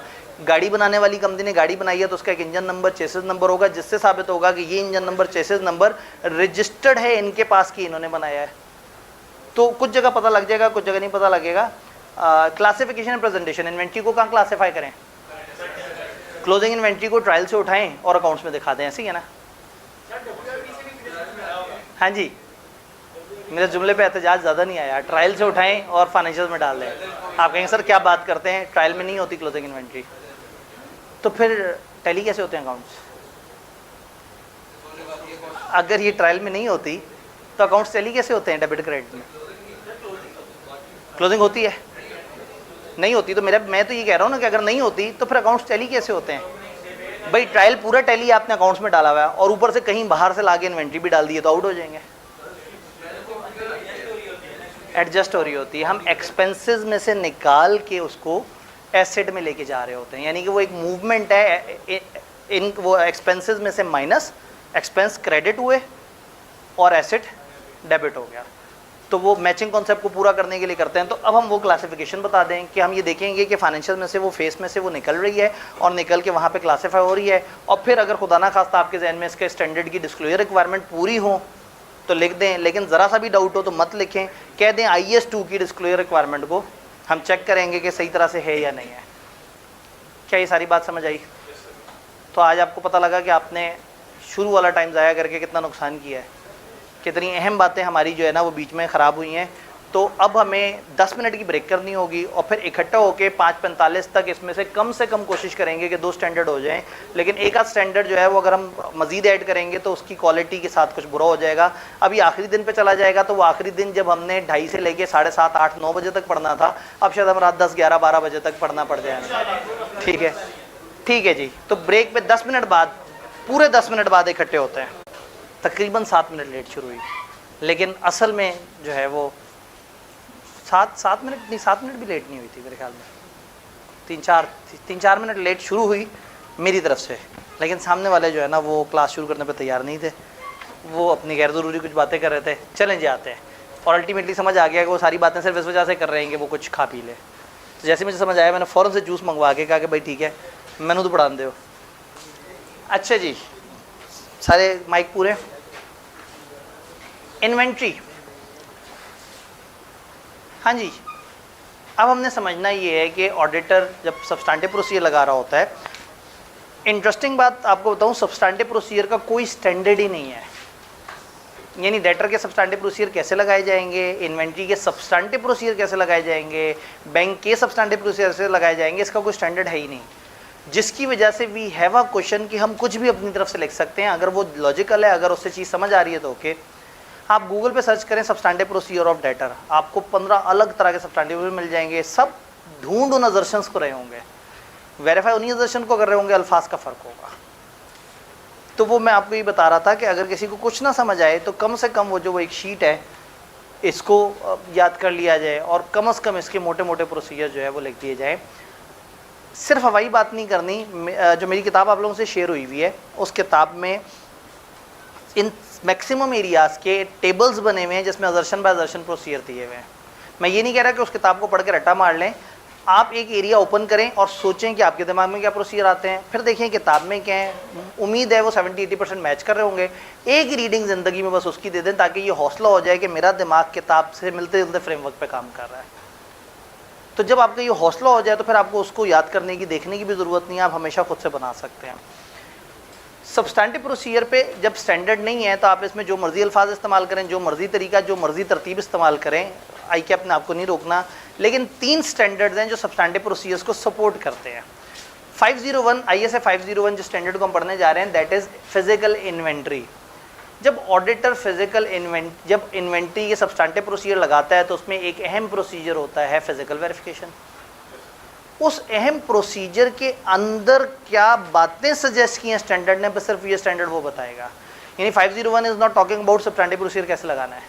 501 इज़ टॉकिंग अबाउट ऑडिटर जिस दिन फिजिकल वेरिफिकेशन वाले दिन पहुंचता है उस दिन ऑडिटर को क्या क्या एहतियात करनी चाहिए और क्या क्या काम कर ले जिससे बड़ा फ़ायदा हो जाएगा। तो ये चीज़ समझना बड़ा ज़रूरी है कि ये मैनेजमेंट की जिम्मेदारी है कि फिजिकल इन्वेंट्री काउंट करेंगे। ये मैनेजमेंट की जिम्मेदारी है कि उन्होंने अपने अकाउंट्स को एक्यूरेट बनाना है। ये उनकी जिम्मेदारी है कि उनके अकाउंट्स में इन्वेंट्री की ट्रू फिगर आनी चाहिए। ये ऑडिटर की जिम्मेदारी नहीं है। ऑडिटर की क्या जिम्मेदारी है? ऑडिटर की जिम्मेदारी है कि एविडेंस हासिल करे कि क्या आखिरी दिन उन्होंने अपनी जिम्मेदारी अदा की या नहीं की। तो असल में इन्वेंट्री काउंटिंग हमारी जिम्मेदारी नहीं है, लेकिन उन्होंने अपनी इन्वेंट्री काउंटिंग की जिम्मेदारी सही से अदा की है या नहीं की, इस चीज़ को समझना वो हमारी जिम्मेदारी है। क्या बात समझ आई? तो ऐसे में इन्वेंट्री काउंटिंग जो है उस दिन वहाँ पे पहुँचें और उनकी चीज़ों को ऑब्जर्व करें तो हमें बहुत सारे एविडेंसेस मिल सकते हैं। सवाल ये है कि इन्वेंट्री काउंटिंग क्यों की जाती है इन्वेंट्री काउंटिंग, यानी कि ऑडिटर को साइड पे रखते हैं, मैनेजमेंट वाले क्यों काउंट करते होंगे इन्वेंट्री, किसी भी कंपनी वाले, मेट्रो वाले अपनी इन्वेंट्री क्यों गिनते होंगे, किसी यूटिलिटी स्टोर वाले अपनी इन्वेंट्री क्यों गिनते होंगे? एरर फ्रॉड सामने आ जाए, अपने कंट्रोल चेक करने के लिए कि सही थे या नहीं थे, स्टॉक क्लोजिंग स्टॉक की फिजिकल क्वांटिटी मेजर करने के लिए, रीऑर्डर करने के लिए, ये मिनिमम इन्वेंट्री क्वांटिटी कहाँ तक पहुँची उसको समझने के लिए, प्रोडक्शन का थोड़ा सा अंदाज़ा लगाने के लिए, अपना हमारे पास कितना टाइम है, लीड टाइम कितना है, कितना ऑर्डर करें, क्या करें, ये समझने के लिए, डिमांड वगैरह को समझने के लिए उसके मुताबिक जी, डैमेज गुड्स देखने के लिए ताकि उनको हम साइड पे कर दें। डैमेज गुड को फिर हमें इम्पेयर कर देना चाहिए ना, एनआरवी टेस्टिंग। इम्पेयर कौन सी वाली इन्वेंट्री को करना चाहिए? एग्जैक्टली पेपर में कोशिश करना है कि ये गुनाह कबीरा आपने नहीं करना, इन्वेंट्री इम्पेयर नहीं होती। इंटरेस्टिंग बात यह है कि आई के अपने इन्वेंट्री के प्रोसीजर जो किताब में लिखे हुए हैं, कोई 3-4 अटैम्प्ट पहले किताब रिवाइज की तो इन्वेंट्री के अंदर लिखा हुआ था कि इसको इम्पेयरमेंट टेस्टिंग करें।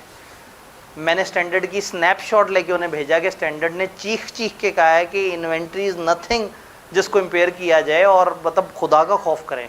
आप अकाउंटिंग की किताबों में जो मर्जी बोंगी मारनी है मारें, लेकिन मेरे सब्जेक्ट के साथ ऐसा ना करें कि आप इतना बड़ा जो झूठ लिख दें और जो है हम उसे पी जाएं। तो वो बाकायदा मतलब चार्टर्ड अकाउंटेंट से गलतियां हो जाती हैं इस तरह की। तो वो इन्वेंट्री के ऊपर आपने इम्पेयरमेंट का लफ्ज़ इस्तेमाल नहीं करना, ये गंदा लफ्ज़ है, इन्वेंट्री को जेब नहीं देता। तो इन्वेंट्री की सिचुएशन पता लग जाएगी, उसके कुछ राइट ऑफ्स पता लग जाएंगे, कुछ जगह पे हम उसको रिलाइजेबल वैल्यूज़ की समझने के लिए हमें पता लग जाएगा। फिर हो सकता है इनका परपेचुअल सिस्टम हो सकता है पीरियोडिक सिस्टम हो। पीरियोडिक सिस्टम में क्या होता है भला? हर टाइम पीरियड के बाद फिजिकल काउंटिंग होती है और उससे रिकॉर्ड अपडेट कर लेते हैं, तो फिर उनके लिए तो वाजिब हो जाएगी इन्वेंट्री काउंटिंग पीरियोडिक वालों के लिए। अच्छा, जो परपेचुअल वाले हैं उनका साथ साथ सॉफ्टवेयर या कोई ना कोई टूल साथ साथ नोट कर रहा होता है, तो भी आप फिजिकल काउंटिंग करके ये देख लेंगे कि आपका वो टूल कितना एक्यूरेट था, कितने अच्छे तरीके से उसने चीज़ों को रिकंसाइल किया था। तो यहाँ पे वो कहते हैं कि फिजिकल इन्वेंट्री काउंटिंग के बहुत सारे रीजंस हैं, कंटिन्यूस रिकॉर्ड, पीरियोडिक रिकॉर्ड सारे अपडेट हो जाते हैं, ऑडिटर वहाँ पे पहुँचता है, बहुत सारी चीज़ें देखता है, तो inventory count is a good thing. अब सवाल ये है कि इन्वेंट्री काउंटिंग क्यों की जाए, ऑडिटर इन्वेंट्री को क्यों काउंट करता है? पहली बात है कि जुमला गलत है, ऑडिटर इन्वेंट्री को काउंट करता है नहीं, इन्वेंट्री इन्होंने काउंट करनी है। ऑडिटर उस दिन पहुँचता है ताकि ऑब्जर्व करे कि वो सही काउंट कर रहे हैं नहीं कर रहे। ऑडिटर मेट्रो की इन्वेंट्री कैसे काउंट करेगा? कितने बंदों की टीम लेके जाएगा? तो वो लोग भी अपनी 50 बंदों की टीम 2 दिन तक लगाएंगे तब जाके इन्वेंट्री काउंट होगी। तो ऑडिटर काउंटिंग करने बैठ गया तो रुल जाएगा, लेकिन उनकी काउंटिंग को ऑब्जर्व कर सकता है, वहाँ जाए और जाके समझे कि मैनेजमेंट की क्या इंस्ट्रक्शन है, वो इन्वेंट्री को कैसे काउंट कर रहे हैं, और जो उनकी इंस्ट्रक्शन में अजीबोगरीब लूप होल है वो ठीक करवाए, उसमें उन्हें कुछ अच्छी सजेशन दे, फिर अपनी आंखों के सामने उनको इन्वेंट्री काउंट करते हुए देखे, और चलते फिरते एवं ही जाके जो है, अच्छा ये चीज़ कहाँ लिखी हुई है, अच्छा ये चीज़ कहाँ लिखी है, अच्छा ये लिस्ट वाली चीज़ कहाँ लिखी हुई है। बीच में सैंपल पे कुछ जगह से वो गुजर के चले गए, उन्होंने जनाब वो कॉलगेट जो टूथपेस्ट थे वो उन्होंने काउंट करके रखे हुए थे कि 132 है। ऑर्डर गया और ऑर्डर ने जाके री परफॉर्म किया कि ज़रा देखूँ क्या उतने ही हैं या नहीं। तो कुछ टेस्ट काउंट्स भी कर सकते हैं आप, यानी इन्वेंट्री काउंटिंग में ऐसा नहीं है कि आपने हाथ पे हाथ रख के बैठ जाना है कि मैं तो ऑडिटर में काम नहीं करूँगा। सैंपल पे कुछ रिकाउंट्स आप कर लें, उनको काम करते देखें, उनकी इंस्ट्रक्शंस को देखें, उनकी इंस्ट्रक्शंस को इम्प्रूव करवाएं, और एंड पे जब इन्वेंट्री की काउंटिंग खत्म हो जाए तो फॉलो अप लें और पूछें हाँ भाई क्या रिजल्ट निकला, इन्वेंट्री की काउंटिंग क्या कहती है, सॉफ्टवेयर क्या कहता है। फिर सॉफ्टवेयर और उसमें जो डिफरेंस है उसकी तहकीक होनी चाहिए। हो सकता है फिजिकल में चीज़ मौजूद हो, सॉफ्टवेयर में एंट्री नहीं हुई, हो सकता है सॉफ्टवेयर में एंट्री हुई हुई है लेकिन फिजिकल में कोई चोरी कर गया है, तो उसकी रिकन्सिलिएशंस पे काम करवाए और उनसे पूछे क्या हुआ, और अगर कोई एरर है, फ्रॉड है, तो उसको आइडेंटिफाई करके उसको फाइनेंशियल्स में इनकॉर्पोरेट करवाए। उस दिन ऑडिटर के वहाँ होने से फ़ायदा ये होगा कि वो अलर्ट हो जाएंगे। याद है ऑब्जर्वेशन का प्रॉब्लम, वो लोग आर्टिफिशियली बिहेव करेंगे और बहुत ध्यान से काम करेंगे। तो इंतहाई प्यारी बात है कि 30 जून को ध्यान से काम करें तो उससे ज़्यादा और अच्छी बात क्या है। 30 जून वो दिन है या ईयर एंड वो दिन है जिस दिन मेरे सारे अकाउंट बैलेंसेस के आखिरी दिन इंपॉर्टेंट है। तो आज के दिन की वैल्यूज़, आज के दिन की हरकतें, आज के दिन की एक्टिविटीज़ सुपर इम्पॉर्टेंट है। अगर 30 जून पे एन ईयर एंड पे उनके लिए मुश्किल हो, वो आपसे कहीं प्रैक्टिकेबल नहीं है। आप ये देखेंगे जब मैंने आपसे कहा कि जी रात 2 बजे इन्वेंट्री काउंट हुई, तो क्यों रात 2 बजे हुई, अगले दिन हो जाती। इसलिए कि वो आखिरी दिन बड़ा इंपॉर्टेंट होता है। आप शदीद मजबूरी के अलावा उस आखिरी दिन से 2-3 दिन आगे नहीं जाते, वरना क्या होता है, क्लाइंट कहता है जी अभी ज़रा मुश्किल है, 2-3 दिन बाद इन्वेंट्री काउंटिंग कर लेंगे, फिर 2-3 दिन बाद इन्वेंट्री काउंटिंग होती है, फिर आपको रिवर्स वर्किंग करनी पड़ती है, बहुत सारे प्लस माइनस, वो एफआर का सवाल बन जाता है कि एक ऑडिटर पहुंचा 10 दिन बाद, 10 दिन में इतनी इनवॉइस थी, yet receive not dispatch but not accounted for, वो एक बड़ा पेचीदा सा सवाल आपका बन जाता था। तो वो आप उसको रिकनसाइल कर रहे होते हैं। तो कोशिश ये करें कि आप एन इन्वेंट्री काउंटिंग उस दिन रखवाएं जिस दिन ईयर एंड है, लेकिन अगर मजबूरन आगे पीछे हो तो ठीक है, आप मान जाएं, लेकिन उसको थोड़ा सा चीज़ों को देख लें। तो मैनेजमेंट के इंस्ट्रक्शन को वैल्यूएट करें, उनकी परफॉर्मेंस को देखें, इन्वेंट्री को खुद भी इंस्पेक्ट करें, कुछ टेस्ट काउंट्स करें, और फिर फाइनल इन्वेंट्री रिकॉर्ड के जो बाद में जो वर्किंग हुई है उसको देखने की कोशिश करें। काउंट के बाद फॉलोअप में क्या, फाइनल इन्वेंट्री की शीट लेके देखें कि न्यूमेरिकल सीक्वेंस सही है या नहीं, एक्यूरेसी सही है या नहीं है, इन्वेंट्री रिकॉर्ड अपडेट हुए हैं या नहीं हुए। अब इन्वेंट्री काउंटिंग करते हुए कुछ एहतियातें हैं। वो एहतियातें ये हैं कि इन्वेंट्री काउंटिंग जो है वो लोग करें जो इस टीम में नहीं थे, जिन्होंने इन्वेंट्री को मेंटेन करना था, वरना क्या होगा, वो लोग कोशिश करेंगे कि वो अपनी चीज़ों को जस्टिफाई करें। फिर इन्वेंट्री काउंटिंग जिनको करने को कहा जाए, उनके पास शीटों में इन्वेंट्री का नाम लिखा हुआ, क्वांटिटी पहले से ना लिखी हो, हालांकि सॉफ्टवेयर में तो लिखी हुई है। अगर पहले से लिखा होगा कि 132 कॉलगेट पड़े हुए हैं, तो वो तकरीबन 90 कॉलगेट तक गिनेगा, बाकी का अंदाज़ा लगा के कहेगा हाँ तकरीबन 132 ही होंगे, टिक लगा देगा। अगर खाली जगह होगी तो ध्यान से गिनना पड़ेगा और लिखना पड़ेगा कि 131 थे या 133 थे, तो पहले से नहीं लिखा होना चाहिए। फिर लेड पेंसिल्स वगैरह इस्तेमाल नहीं होनी चाहिए जो मिटाई जा सके। फिर हर बंदा साइन करे अपनी अपनी शीट पे। अगर 15-20 बंदों की टीम है तो हर बंदे के ज़िम्मे जो एरिया है उसके सामने लिखा हुआ वो उस पर साइन करे। इन सारी शीटों पे सीरियल नंबर लगे हुए होने चाहिए ताकि बाद में कंप्लीटनेस भी इंश्योर की जा सके। तो आईकेएफ को एक सवाल बड़ा पसंद है, वो कई दफ़ा क्या कहता है आपसे कि एक जगह इन्वेंट्री काउंटिंग हो रही थी, एक टीम थी, वो टीम ने ये कुछ गलतियाँ की, बताओ इसमें क्या मसले हैं। तो आप कहते हैं ये गलती और उस गलती की ये पॉसिबल इम्पैक्ट हैं। तो ये जो पॉसिबल इम्पैक्ट है ना, ये एक टेबल सा बना हुआ है, उस टेबल में क्या क्या टिपिकल वीकनेस हो सकती है और उसके टिपिकल क्या क्या पॉसिबल रिस्क हो सकते हैं। अभी हमने मोटी मोटी बातें की हैं, लेकिन ज़ाहिर है वक्त कम है, तो आप इसको एक दफ़ा देखिएगा तो इससे आपको थोड़ी अंडरस्टैंडिंग डेवलप होगी कि ये क्या है और किस तरह से बात कर रहा है।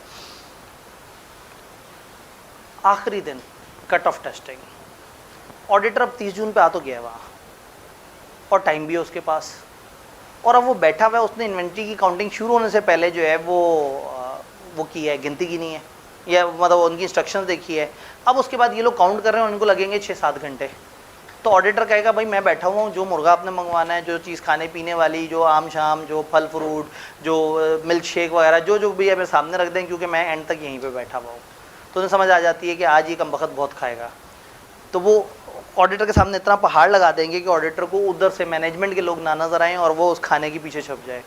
लेकिन बहरहाल किसी टाइम पे उसकी एक इंसानी लिमिट ख़त्म होगी और फिर वो सोचेगा मैं कुछ काम भी करूँ, तो उस खाने से फ्री होगा। तो वो लोग तो अभी भी काउंटिंग कर रहे हैं, तो मैनेजमेंट से कहेगा भाई ईयर एंड तो हो गया ना, अब सिर्फ गिनती हो रही है, कोई नई ट्रांजेक्शन तो नहीं होने का। नहीं, मतलब ठीक है मैं बैठा हूँ, एक काम करो, आज का आखिरी गुड आउटवर्ड नोट ले आओ, आज का आखिरी गुड इनवर्ड नोट ले आओ, आज का आखिरी कैश आउट होने का जो कागज़ है वो ले आओ, आज के दिन की आखिरी कैश की इन एंट्री ले आओ, आज के दिन की आखिरी सेल की इनवॉइस ले आओ, आज के दिन की आखिरी परचेज की इनवॉइस ले आओ, आज के दिन का आखिरी पेटी कैश का एक्सपेंस ले आओ, आज के दिन की आखिरी एंट्री जो लेजर में गई है उसकी वो ले आओ, जर्नल ले आओ। तो ऑडिटर ने क्या किया, आखिरी दिन के उनसे सारे डॉक्यूमेंट्स मंगवा लिए, और जब सारे डॉक्यूमेंट्स आए ना तो ओरिजिनल डॉक्यूमेंट पे अपने कलरफुल पेन से साइन करता गया। उसने कहा ये आखिरी डॉक्यूमेंट है ना, अब अगर एक भी सेल हुई ना 2 मिनट बाद भी, तो वो आज नहीं रिकॉर्ड होगी, वो 1 जुलाई को रिकॉर्ड होगी।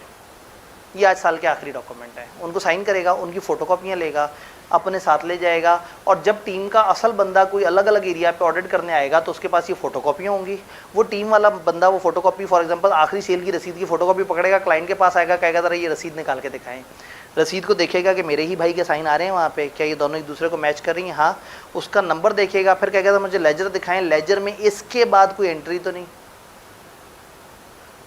तो इस पूरे प्रोसेस को कहते हैं कट ऑफ टेस्टिंग।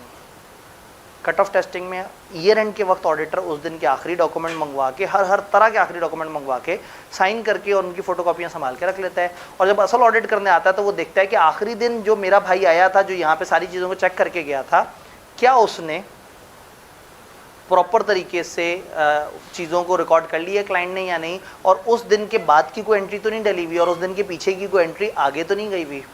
तो इससे क्या होता है कि आप लेजर को स्कैन करते हैं आखिरी आइटम्स और अगले साल के शुरू के आइटम्स के तौर पे, और उसमें देखते हैं कि कहीं कोई यूनिक मुनफरद एंट्री जो कि पिछले साल की थी अगले साल में, या अगले साल की थी और पिछले साल में, वो तो नहीं आ गई। तो कट ऑफ टेस्टिंग का टिपिकल सादा प्रोसीजर है कि आप कहें कि हम ईयर एंड के आसपास और ईयर स्टार्ट के आसपास की ट्रांजेक्शन्स को देख लेंगे। लेकिन अगर कभी कुछ ना हो लिखने को, वैल्यूएशन वगैरह में भी आप खुश हो गए हो, आप सोच रहे हो कि मेरे पास तो कुछ भी नहीं है बताने को, तो आप कट ऑफ टेस्टिंग की पूरी प्रोसेस बता दें कि हम उनसे सारे डॉक्यूमेंट्स मांगेंगे और उन डॉक्यूमेंट्स पे देखेंगे कि कब से कब तक हैं, और फिर वो हमारे वो जो बाद वाले भाई ने आके वेरीफाई करना है वो सारी बातें लिख दें। तो ये कट ऑफ टेस्टिंग है। कट ऑफ अजर्शन दिखने में सबसे अजीब सी अजर्शन लगती है, मुश्किल सी लगती है कि समझ नहीं आता ये क्या कहना चाह रहे हैं, बट इसका एक टिपिकल प्रोसीजर है जो आप हमेशा पेपर में लिख सकते हैं, दैट इज़ ईयर एंड वाले दिन कट ऑफ टेस्टिंग। याद रहेगा? तो that was all about inventory. Inventory में मैंने कहा ये वाली शीट इंपॉर्टेंट है कि कौन कौन सी टिपिकल गलतियाँ हो सकती हैं। वो प्री नंबर ना करें शायद काउंट शीट को, तो इससे ट्वाइस काउंटिंग या कोई लॉस का खदशा हो सकता है। वो क्वांटिटी पहले से लिख दें, इससे खदशा ये होगा कि लोग पहले से ही एक्सपेक्ट करेंगे कि क्या होना चाहिए। पेंसिल यूज़ करें तो हम कहेंगे नहीं जी इनको इरेज आराम से किया जा सकता है। स्टोर का ही स्टाफ यूज़ हुआ है, हम कहेंगे नहीं जी वो तो सेल्फ इंटरेस्ट होगा, वो कोशिश करेंगे उतनी इन्वेंट्री बताएं। मार्क नहीं कर रहे, आप काउंट करते जा रहे हैं, कोई निशान स्टिकर या उस पर वो नहीं कर रहे, तो फिर क्या होगा, इन्वेंट्री डबल काउंट होने का खदशा हो सकता है। साइन नहीं करे इंडिविजुअल काउंटर, हर बंदा जिसने वो काउंट किया वो शीट को साइन नहीं करा, तो फिर जिम्मेदारी नहीं हो सकेगी। प्रिसाइज इंस्ट्रक्शन नहीं है टीम को, तो इन्वेंट्री की कैलकुलेशन अच्छे तरीके से नहीं होगी। तो ये टिपिकल गलतियाँ जो होती हैं, और आई के अपने इसके ऊपर 2-3 दफ़ा सिनेरियो बनाया है, और वो सिनेरियो से आप इस टेबल से वो सारे सिनेरियो का आंसर कर देते हैं। 501 से आगे चलते हैं। अब देखते हैं हमारे पास वक्त कितना है। जंग मुश्किल है लेकिन की जा सकती है। एनालिटिकल प्रोसीजर तो मैंने अलग से आपको बाद में वीडियो भी देनी है थोड़ी सी डिस्कशन करने के बाद। फिर एक काम करते हैं, एनालिटिकल प्रोसीजर पर डिस्कशन कर लेते हैं। वो छोटा स्टैंडर्ड है लेकिन उसकी प्रैक्टिकल इम्प्लीकेशन पे कुछ सवाल हैं जो मैं आपसे शेयर करना चाहूँगा। वो सवाल हमने अलग से आपको यूट्यूब पे, गूगल ड्राइव वगैरह पे शेयर करने हैं, तो फिर उसको डिस्कस कर लेते हैं। लेकिन ये बड़ा इंपॉर्टेंट स्टैंडर्ड है, मैं इसके साथ जुल्म नहीं करना चाह रहा। ये ICAP को काफ़ी पसंद है, चंद फेवरेट तरीन स्टैंडर्ड्स में से एक है।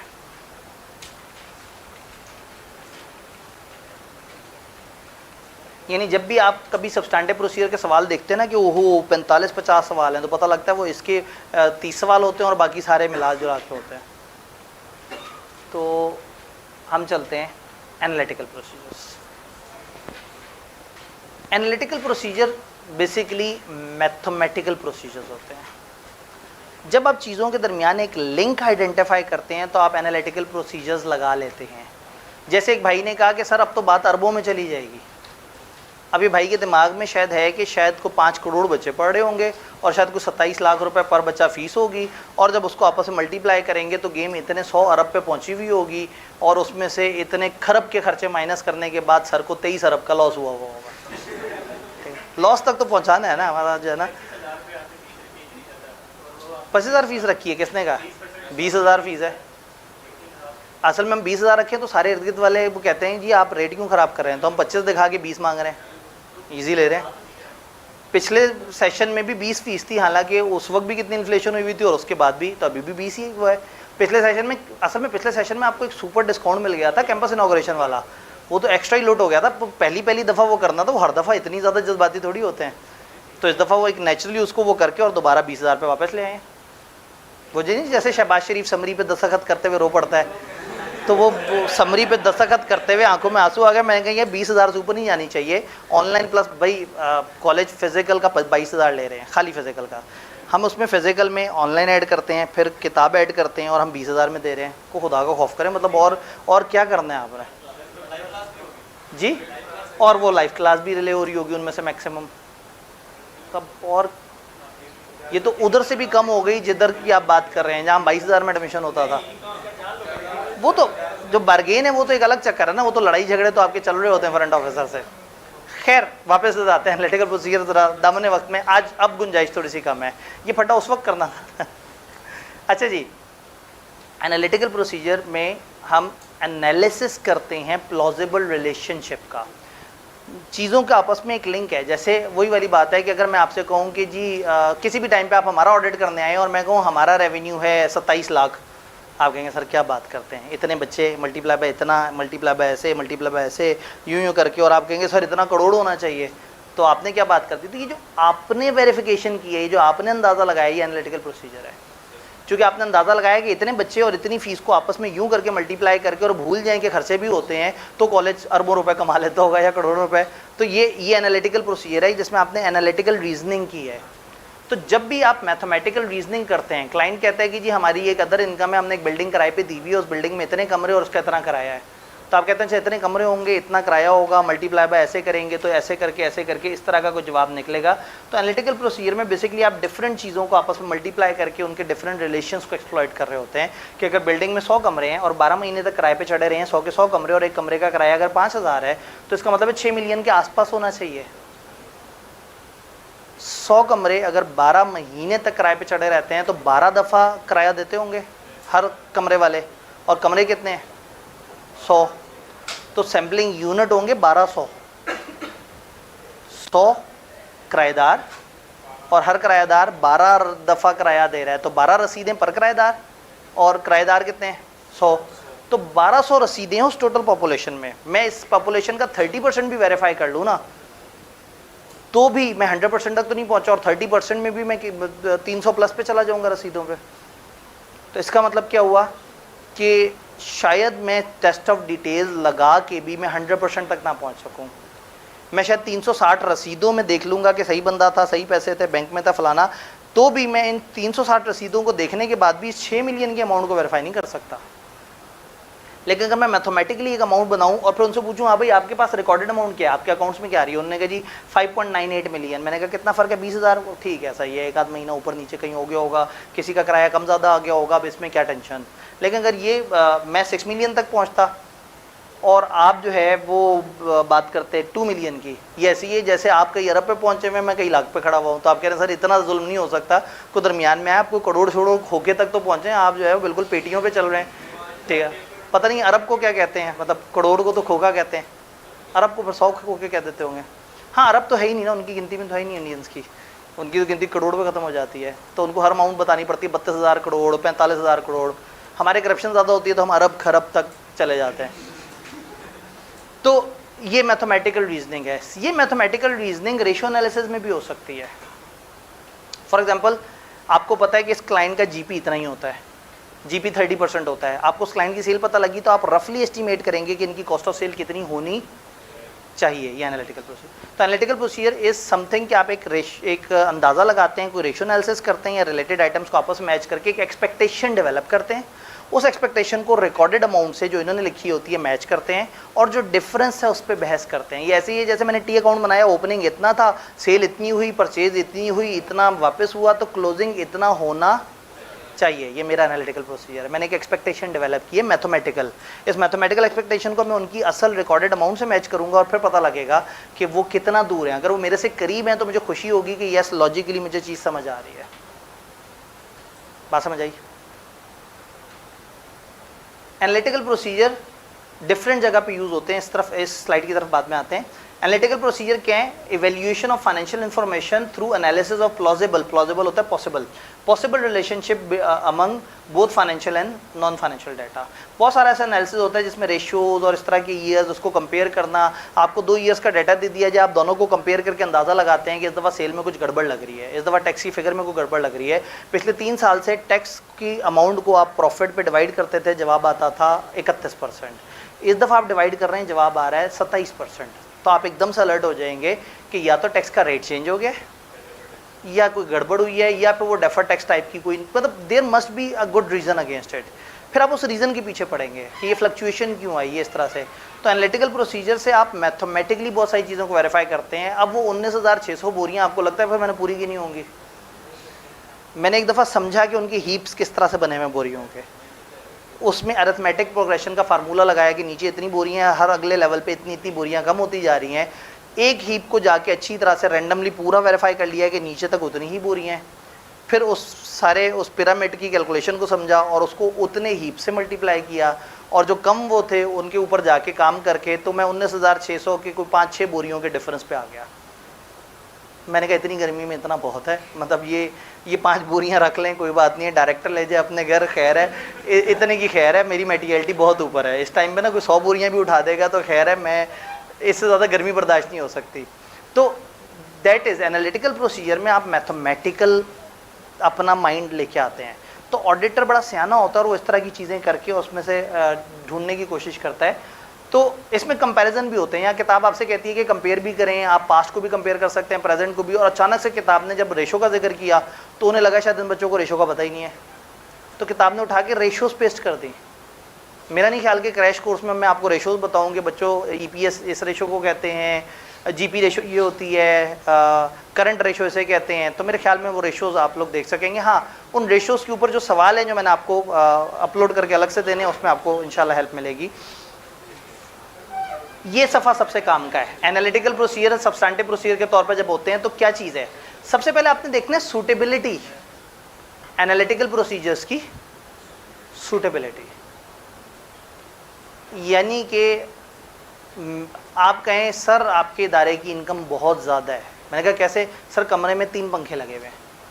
मैं कहूँ यार ये कमरे के 3 पंखों का मतलब इदारे की इनकम से, तुम कहते कॉलेज में बच्चे ज़्यादा आए हुए हैं या इस तरह से, तो समझ भी आता है। हर चीज़ से लिंक नहीं होती।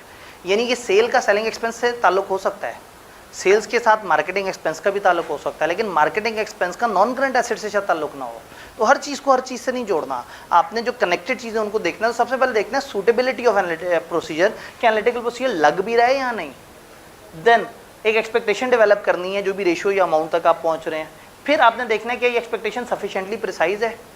एक रफ कैलकुलेशन है भाई, हर दफ़ा इनका GP 30% होता है, तो मैंने इस दफ़ा अंदाज़ा लगा लिया, ये रफ अंदाज़ा है। और एक ये है कि मुझे पता लगा इनका साल के शुरू में एक लोन था, उस लोन पे 12% इंटरेस्ट रेट था, मैंने लोन पकड़ा, उसको 12% से मल्टीप्लाई किया, पूरे साल से मल्टीप्लाई किया, साल में कुछ प्लस माइनस हुआ। अब मैं इतनी एक्यूरेट जगह पे आ गया हूँ कि डेसिमल का फ़र्क भी नहीं आना चाहिए, क्योंकि ये सफिशिएंटली प्रिसाइज है।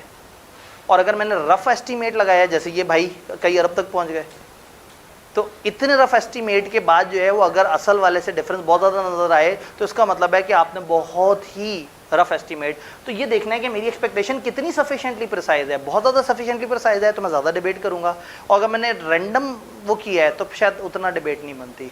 डाटा कितने टुकड़ों में है, डिसएग्रीगेटेड कितना है। फॉर एग्जाम्पल आप क्या करते हैं, आप कहते हैं जी ये इतने बच्चे पकड़े, इसको इस रेट से मल्टीप्लाई किया और ये जवाब निकल आया। मैं कहूँगा मेरे से डाटा तो पूरा पूछो। 40% से ज़्यादा बच्चों ने कभी भी लिस्ट प्राइस के बाद डिस्काउंट प्राइस से मज़ीद डिस्काउंट के बाद भी जो नॉर्मल प्राइस है उतनी भी नहीं दी, चूँकि उनको प्रॉब्लम है। उन्होंने एप्लीकेशन दी, उन्होंने कहा हमारा ऐसे इस तरह से मसला है। तो फिर मैं आपको बताऊं जी 40% ने इस रेट पे पढ़ा। अच्छा, इतने जो थे उनमें से इतनों ने प्री में पढ़ा, इतनों ने पोस्ट में पढ़ा, इतनों ने फ्रीज़ करा लिया, इतनों ने फ्रीज़ नहीं कराया। अब ऑडिट की क्लास में पहले दिन 250 बच्चा था एनरोल्ड, रिजल्ट आने पर बच्चे भाग जाते हैं, और रिजल्ट आने से पहले रमज़ान की वजह से भागे हुए थे, और रमज़ान ईद के बाद रिजल्ट की वजह से, क्योंकि ऑडिट एंड वाला पेपर है। तो अब ऐसे में अगर मैं आपसे, आप कहेंगे जी 250 बच्चा मल्टीप्लाई बाय पूरी फीस, तो फिर मैं आपको कहूँगा नहीं, मैं आपको इन्फॉर्मेशन देता हूँ, इसमें से इतना बच्चा आगे तक चला और इतना बच्चा रिवर्स हो के पीछे गया, इतना फ्रीज हो गया, इतना किसी और पोस्ट रिजल्ट में चला गया। तो जितने छोटे छोटे टुकड़ों में मैं इन्फॉर्मेशन दूंगा ना, जितना ज़्यादा ब्रेकअप दूंगा, उतना आपकी कैलकुलेशन ज़्यादा एक्यूरेट हो सकेगी, उतना आप बेहतर तरीके से कैलकुलेट कर सकेंगे। यानी अब अगेन वही वाली बात है कि मैं एक बड़ी फिगर कोट करने लगा हूँ, 1000 से ज़्यादा बच्चों ने आधे से कम फीस दी है, 1000 से ज़्यादा बच्चों ने। मैं नहीं कोट करना चाहता, लेकिन आप लोगों के जहन में बहुत ज़्यादा कमर्शियल बातें आ रही होती हैं, तो आपको बताऊं कि कॉलेज के एंड से ना अपने तौर पे पब्लिकली हम स्टंट नहीं मारेंगे, बाहर लिख के नहीं लगा देंगे या जगह जगह के आ जाओ हम सारे लोगों को वो करेंगे। हम उन बच्चों को खामोशी से बिटवीन द लाइन्स कहीं ना कहीं वो एप्लीकेशन होगी, खामोशी से एक ऑफिस में आएगी, बगैर देखे उस बच्चे की शक्ल उस पर साइन शाइन करके कागज़ में डाल देंगे। अगर वो वाकई डिज़र्व करता है, बस उस बच्चे से एक दफ़ा ये ज़रूर पूछ लेंगे कि देखो तुम मानते हो कि तुम डिज़र्व करते हो, कहीं ऐसा ना हो कि तुम किसी और डिज़र्विंग बच्चे की सीट खा जाओ, क्योंकि हमने ऑलरेडी फीस का इतना मुनासिब लेवल रखा हुआ है जो इस वक्त भी मार्केट में बहुत ही मुनासिब है। बट अगेन स्टिल मार्जिन होता है कि अगर एक बच्चा सिरे से नहीं पढ़ रहा तो वो इस फाइनेंशियल डिफ़िकल्टी की वजह से ना रह जाए। पता नहीं आपने हमारी मिशन स्टेटमेंट भी देखी नहीं देखी, उसके अंदर जो आखिरी 1-2 पैराग्राफ हैं वो कहीं ना कहीं इस चीज़ का वो कर रहे हैं। और पता नहीं आपने हमारा विजन कभी पढ़ा या नहीं पढ़ा। बाहर ये सारे डॉक्यूमेंट्स हैं, आप मतलब दरवाजे के ऊपर ही विजन लिखा हुआ है, और मिशन स्टेटमेंट दरवाजे से बाहर जो है वो करके एक वो लग रहा था वहाँ को क्या वो करें, खाली जगह है, तो मैंने मिशन बड़े शौक से इन्हें बना के दिया। इन्होंने कहा ये जगह ये ना गंदी लग रही है, इसके ऊपर फ्लैगशिप करना है, मिशन स्टेटमेंट वहाँ पे चेप दी। तो खैर सफिशिएंटली प्रिसाइज होना चाहिए, डाटा एग्रीगेट डिसएग्रीगेट होना चाहिए, रिलायबिलिटी ऑफ डाटा। भाई डाटा तो मुझे पता है, डाटा रिलायबल कितना है, मुझे ये पता है कि 100 कमरे मल्टीप्लाई बाय इतना होता है, क्या 100 कमरे भी हैं, क्या 5000 किराया ही था, क्या 12 महीने किराए पे चढ़े रहे। तो इसका मतलब है कि सूटेबिलिटी, एक्सपेक्टेशन में मेरी कैलकुलेशन कितनी अच्छी है और मेरा डाटा कितना अच्छा है, ये दोनों चीज़ें तय करेंगे कि what is the difference expected value से, जिस पे मैं डिबेट करूंगा। अगर डाटा भी बहुत रिलायबल और मेरी कैलकुलेशन भी कमाल एक्यूरेट है, अब मैं 1 रुपये पे भी लड़ूंगा। और अगर मेरी कैलकुलेशन थोड़ी सी रफ है तो शायद 4-5% का डिफरेंस बर्दाश्त कर लूँ। अगर डाटा भी थोड़ा सा कम रिलायबल है तो हो सकता है 15-20% का डिफरेंस बर्दाश्त कर लूँ। तो कहीं ना कहीं ये अकेले काफ़ी नहीं है, लेकिन किसी ना किसी और के साथ मिलके काम कर रहे हैं, और सम टाइम कंप्लीटनेस वेरीफाई करने का अच्छा टूल है। अब आप ये देखेंगे कभी भी किसी भी जगह आप कंप्लीटनेस की बात करेंगे ना, तो आपने कह देना हम एनालिटिकल प्रोसीजर लगा लेंगे कि कितनी चीज़ें हैं और उनकी टोटल कितनी अमाउंट होनी चाहिए, उसको मैच करेंगे तो एक रफ अंदाज़ा हो जाएगा कि कोई कंप्लीटनेस में मिसिंग फिगर तो नहीं। क्या बात समझ आ रही है? अब यहाँ पे एक स्लाइड जिसको हमने बीच में होल्ड किया था, एनालिटिकल प्रोसीजर लगाते कब है? 3 फेजेस में ज़्यादा लगाते हैं। ऑडिट प्लानिंग के वक्त, जब आप ऑडिट को प्लान कर रहे होते हैं तो क्लाइंट आपको सबसे शुरू में देता है ये हमारे ड्राफ्ट फाइनेंशियल्स हैं। आप ड्राफ्ट फाइनेंशियल उठा के उस पर मोटे मोटे रेशो एनालिसिस करते हैं कि अच्छा जीपी के साथ क्या हुआ, सेल्स पिछले दफ़ा से कितनी बढ़ी, एक्सपेंस पिछली दफ़ा से कितने कम हुआ है। कि आपने 2 दफ़ा इस तरह के सवाल पूछे हैं कि जिसमें 2 ईयर्स के फाइनेंशियल दे दिए और आपसे कहा बताओ क्या क्या अजीब लग रहा है और बताओ कहाँ कहाँ आप उनसे क्या क्या इन्फॉर्मेशन मांगेंगे और क्या प्रोसीजर लगाएंगे। तो एनालिटिकल प्रोसीजर का कभी भी अचानक से वो मूड बने तो वो एक लॉजिकल सवाल दे सकते हैं, और उस लॉजिकल सवाल को करने का कोई तरीका नहीं, सिर्फ दिमाग इस्तेमाल करना है। बेस्ट वे ये है कि अगर वो डाटा दे रहे हैं तो 2 डाटा की चीज़ों को आमने सामने रखा, डिफरेंसेस निकालने हैं, परसेंटेज, और फिर लाइन बाय लाइन एक एक चीज़ पे बहस करते हुए इन्फॉर्मेशन को कनेक्ट करते हुए बात करते जाना है। इसीलिए मैं ज़्यादा डिटेल में नहीं जा रहा कि उसके ऊपर अलग से आपको वो वीडियोज़ मिलेंगी, और अभी आज पास पेपर के सेशन में भी कुछ ना कुछ वो होगा। आपने फिर उन्हें बताना है कि हमारा एक्सटर्नल कन्फर्मेशन आज नहीं हो सका, तो उससे उनके पास ज़रा ज़्यादा क्वेश्चन आ जाएगा बाकी एरियाज पे, और हो सकता है आज आपकी जान बख्शी फिर जल्दी हो जाए। दूसरा तरीका, ये सब्सटैंटिव प्रोसीजर पे भी इस्तेमाल हो सकते हैं। जैसे मैंने भी कहा अदर इनकम वेरीफाई करनी थी, मैंने डाटा पकड़ा, मल्टीप्लाई करके मैंने कहा 6 मिलियन, तो सब्सटैंटिव प्रोसीजर लगाते हुए भी इस्तेमाल हो सकता है। याद है हमने यहाँ पे कहा था कि सब्सटैंटिव प्रोसीजर के 2 लेवल हैं, टेस्ट ऑफ डिटेल और एनालिटिकल प्रोसीजर। तो वो सब्सटैंटिव एनालिटिकल प्रोसीजर थे, यानी एनालिटिकल प्रोसीजर सब्सटैंटिव प्रोसीजर में भी इस्तेमाल हो सकते हैं, प्लानिंग पे भी इस्तेमाल हो सकते हैं, इंटरेस्टिंगली ऑडिट के एंड पे भी इस्तेमाल होते हैं। यहाँ पार्टनर आके ना ओवरऑल अंडरस्टैंडिंग लेता है। सेल वाले ने अपना काम किया, परचेज वाले ने अपना काम किया, हर बंदे ने अपना अपना काम किया। पार्टनर क्या करता है, फाइनेंशियल स्टेटमेंट उठाता है ऐसे करके, कहता है ये इक्विटी 600 मिलियन से क्यों बढ़ गई। सीनियर कहता है सर वो इन्होंने 500 मिलियन के शेयर इशू किए थे और 100 मिलियन का इनका कन्वर्टेबल फलाना था जो कन्वर्ट हो गया। मैंने कहा अच्छा ये 500 मिलियन के जो शेयर इशू हुए थे प्रोस्पेक्टस दिखाओ। उन्होंने कहा ये प्रोस्पेक्टस है, इस तरह से हुआ था। अच्छा ये प्रीमियम पे हुए थे या सादा थे? मैंने कहा प्रीमियम पे। अच्छा शेयर प्रीमियम अकाउंट दिखाओ, उसमें आ रहा है या नहीं आ रहा। वो सारा कुछ करके उसे तसल्ली हो जाएगी वाकई शेयर इशू हुए थे। फिर कहेगा अच्छा ये जो 600 मिलियन इक्विटी बढ़ी है इसका डेबिट का है, इक्विटी बढ़ी है तो ये कैश फॉर्म में होगा, इन्वेस्टमेंट में पड़ा हुआ होगा। अब राइट साइड पे एसेट में मुझे बताओ 600 मिलियन कहाँ गया। अब लोगों की सिटी गुम हो जाएगी। इक्विटी वाले ने इक्विटी पे काम किया हुआ, इन्वेस्टमेंट वाले ने इन्वेस्टमेंट पे काम किया। ये भाई साहब पूछ रहे हैं कि 600 जो इधर आया वो उधर कहाँ गया। अब वो एनालिटिकली सोच रहा है ना कि व्हाट वाज द मूवमेंट, पिछले साल से जो डिफरेंस है। तो एक बंदे ने कहा सर वो इन्वेस्टमेंट 300 मिलियन से बढ़ी है। उसने कहा अच्छा तो उसका रेट ऑफ इंटरेस्ट क्या था? उन्होंने कहा जी रेट ऑफ इंटरेस्ट वही था जो पिछले साल है। अच्छा तो इस दफ़ा इन्वेस्टमेंट की अदर इनकम पिछली दफ़ा की इन्वेस्टमेंट इनकम से उतने % ज़्यादा होनी चाहिए, ज़रा निकाल के बताओ। उसने निकाली नहीं थी। उन्होंने नहीं कुछ और चक्कर है। हाँ सर वो कुछ इन्वेस्टमेंट का ये रेट था और कुछ का ये, तो पता ये लगा कि शायद कट ऑफ गलत लगा हुआ था, कंप्लीटनेस गलत थी या कैलकुलेशन गलत हुई हुई थी।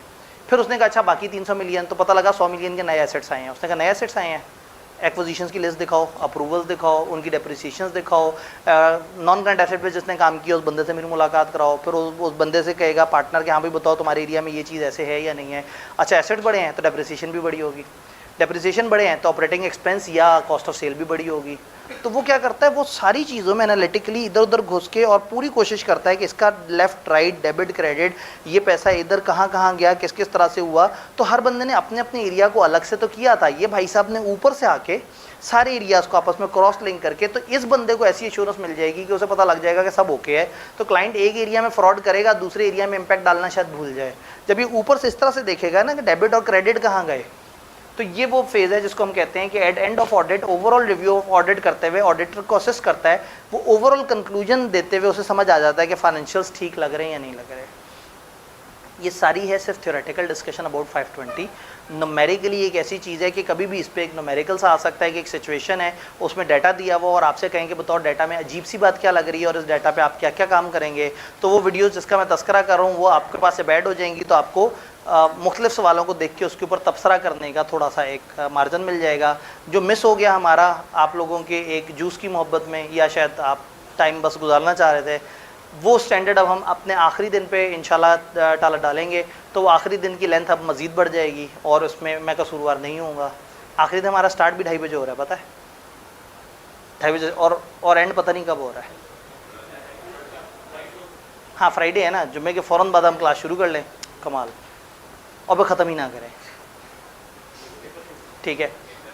तो ये फ्राइडे वाला दिन जो है ना हमारा काफ़ी तकलीफ दे, फ्राइडे आप लोगों पे भारी गुजरेगा, जहाँ हुकूमत भी नहीं भारी गुजरता।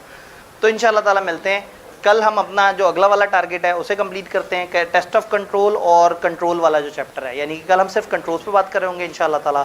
आज वाले को कल नहीं मिक्स करेंगे, और फिर लास्ट डे पे चैप्टर 3, और फिर जब टाइम मिलेगा तो ये एक्सटर्नल कन्फर्मेशन, और फिर लास्ट डे की सारी वर्किंग के अगले एक महीने पढ़ना कैसे है, काम किस तरह से करना है, चीज़ों को कैसे लिंक करना है। तो इंशाल्लाह ताला उस पर अब वही 10 मिनट बाद इंशाल्लाह फिर आपकी क्लास, ये टीम उन्हें बता दें कि 10 मिनट बाद जो है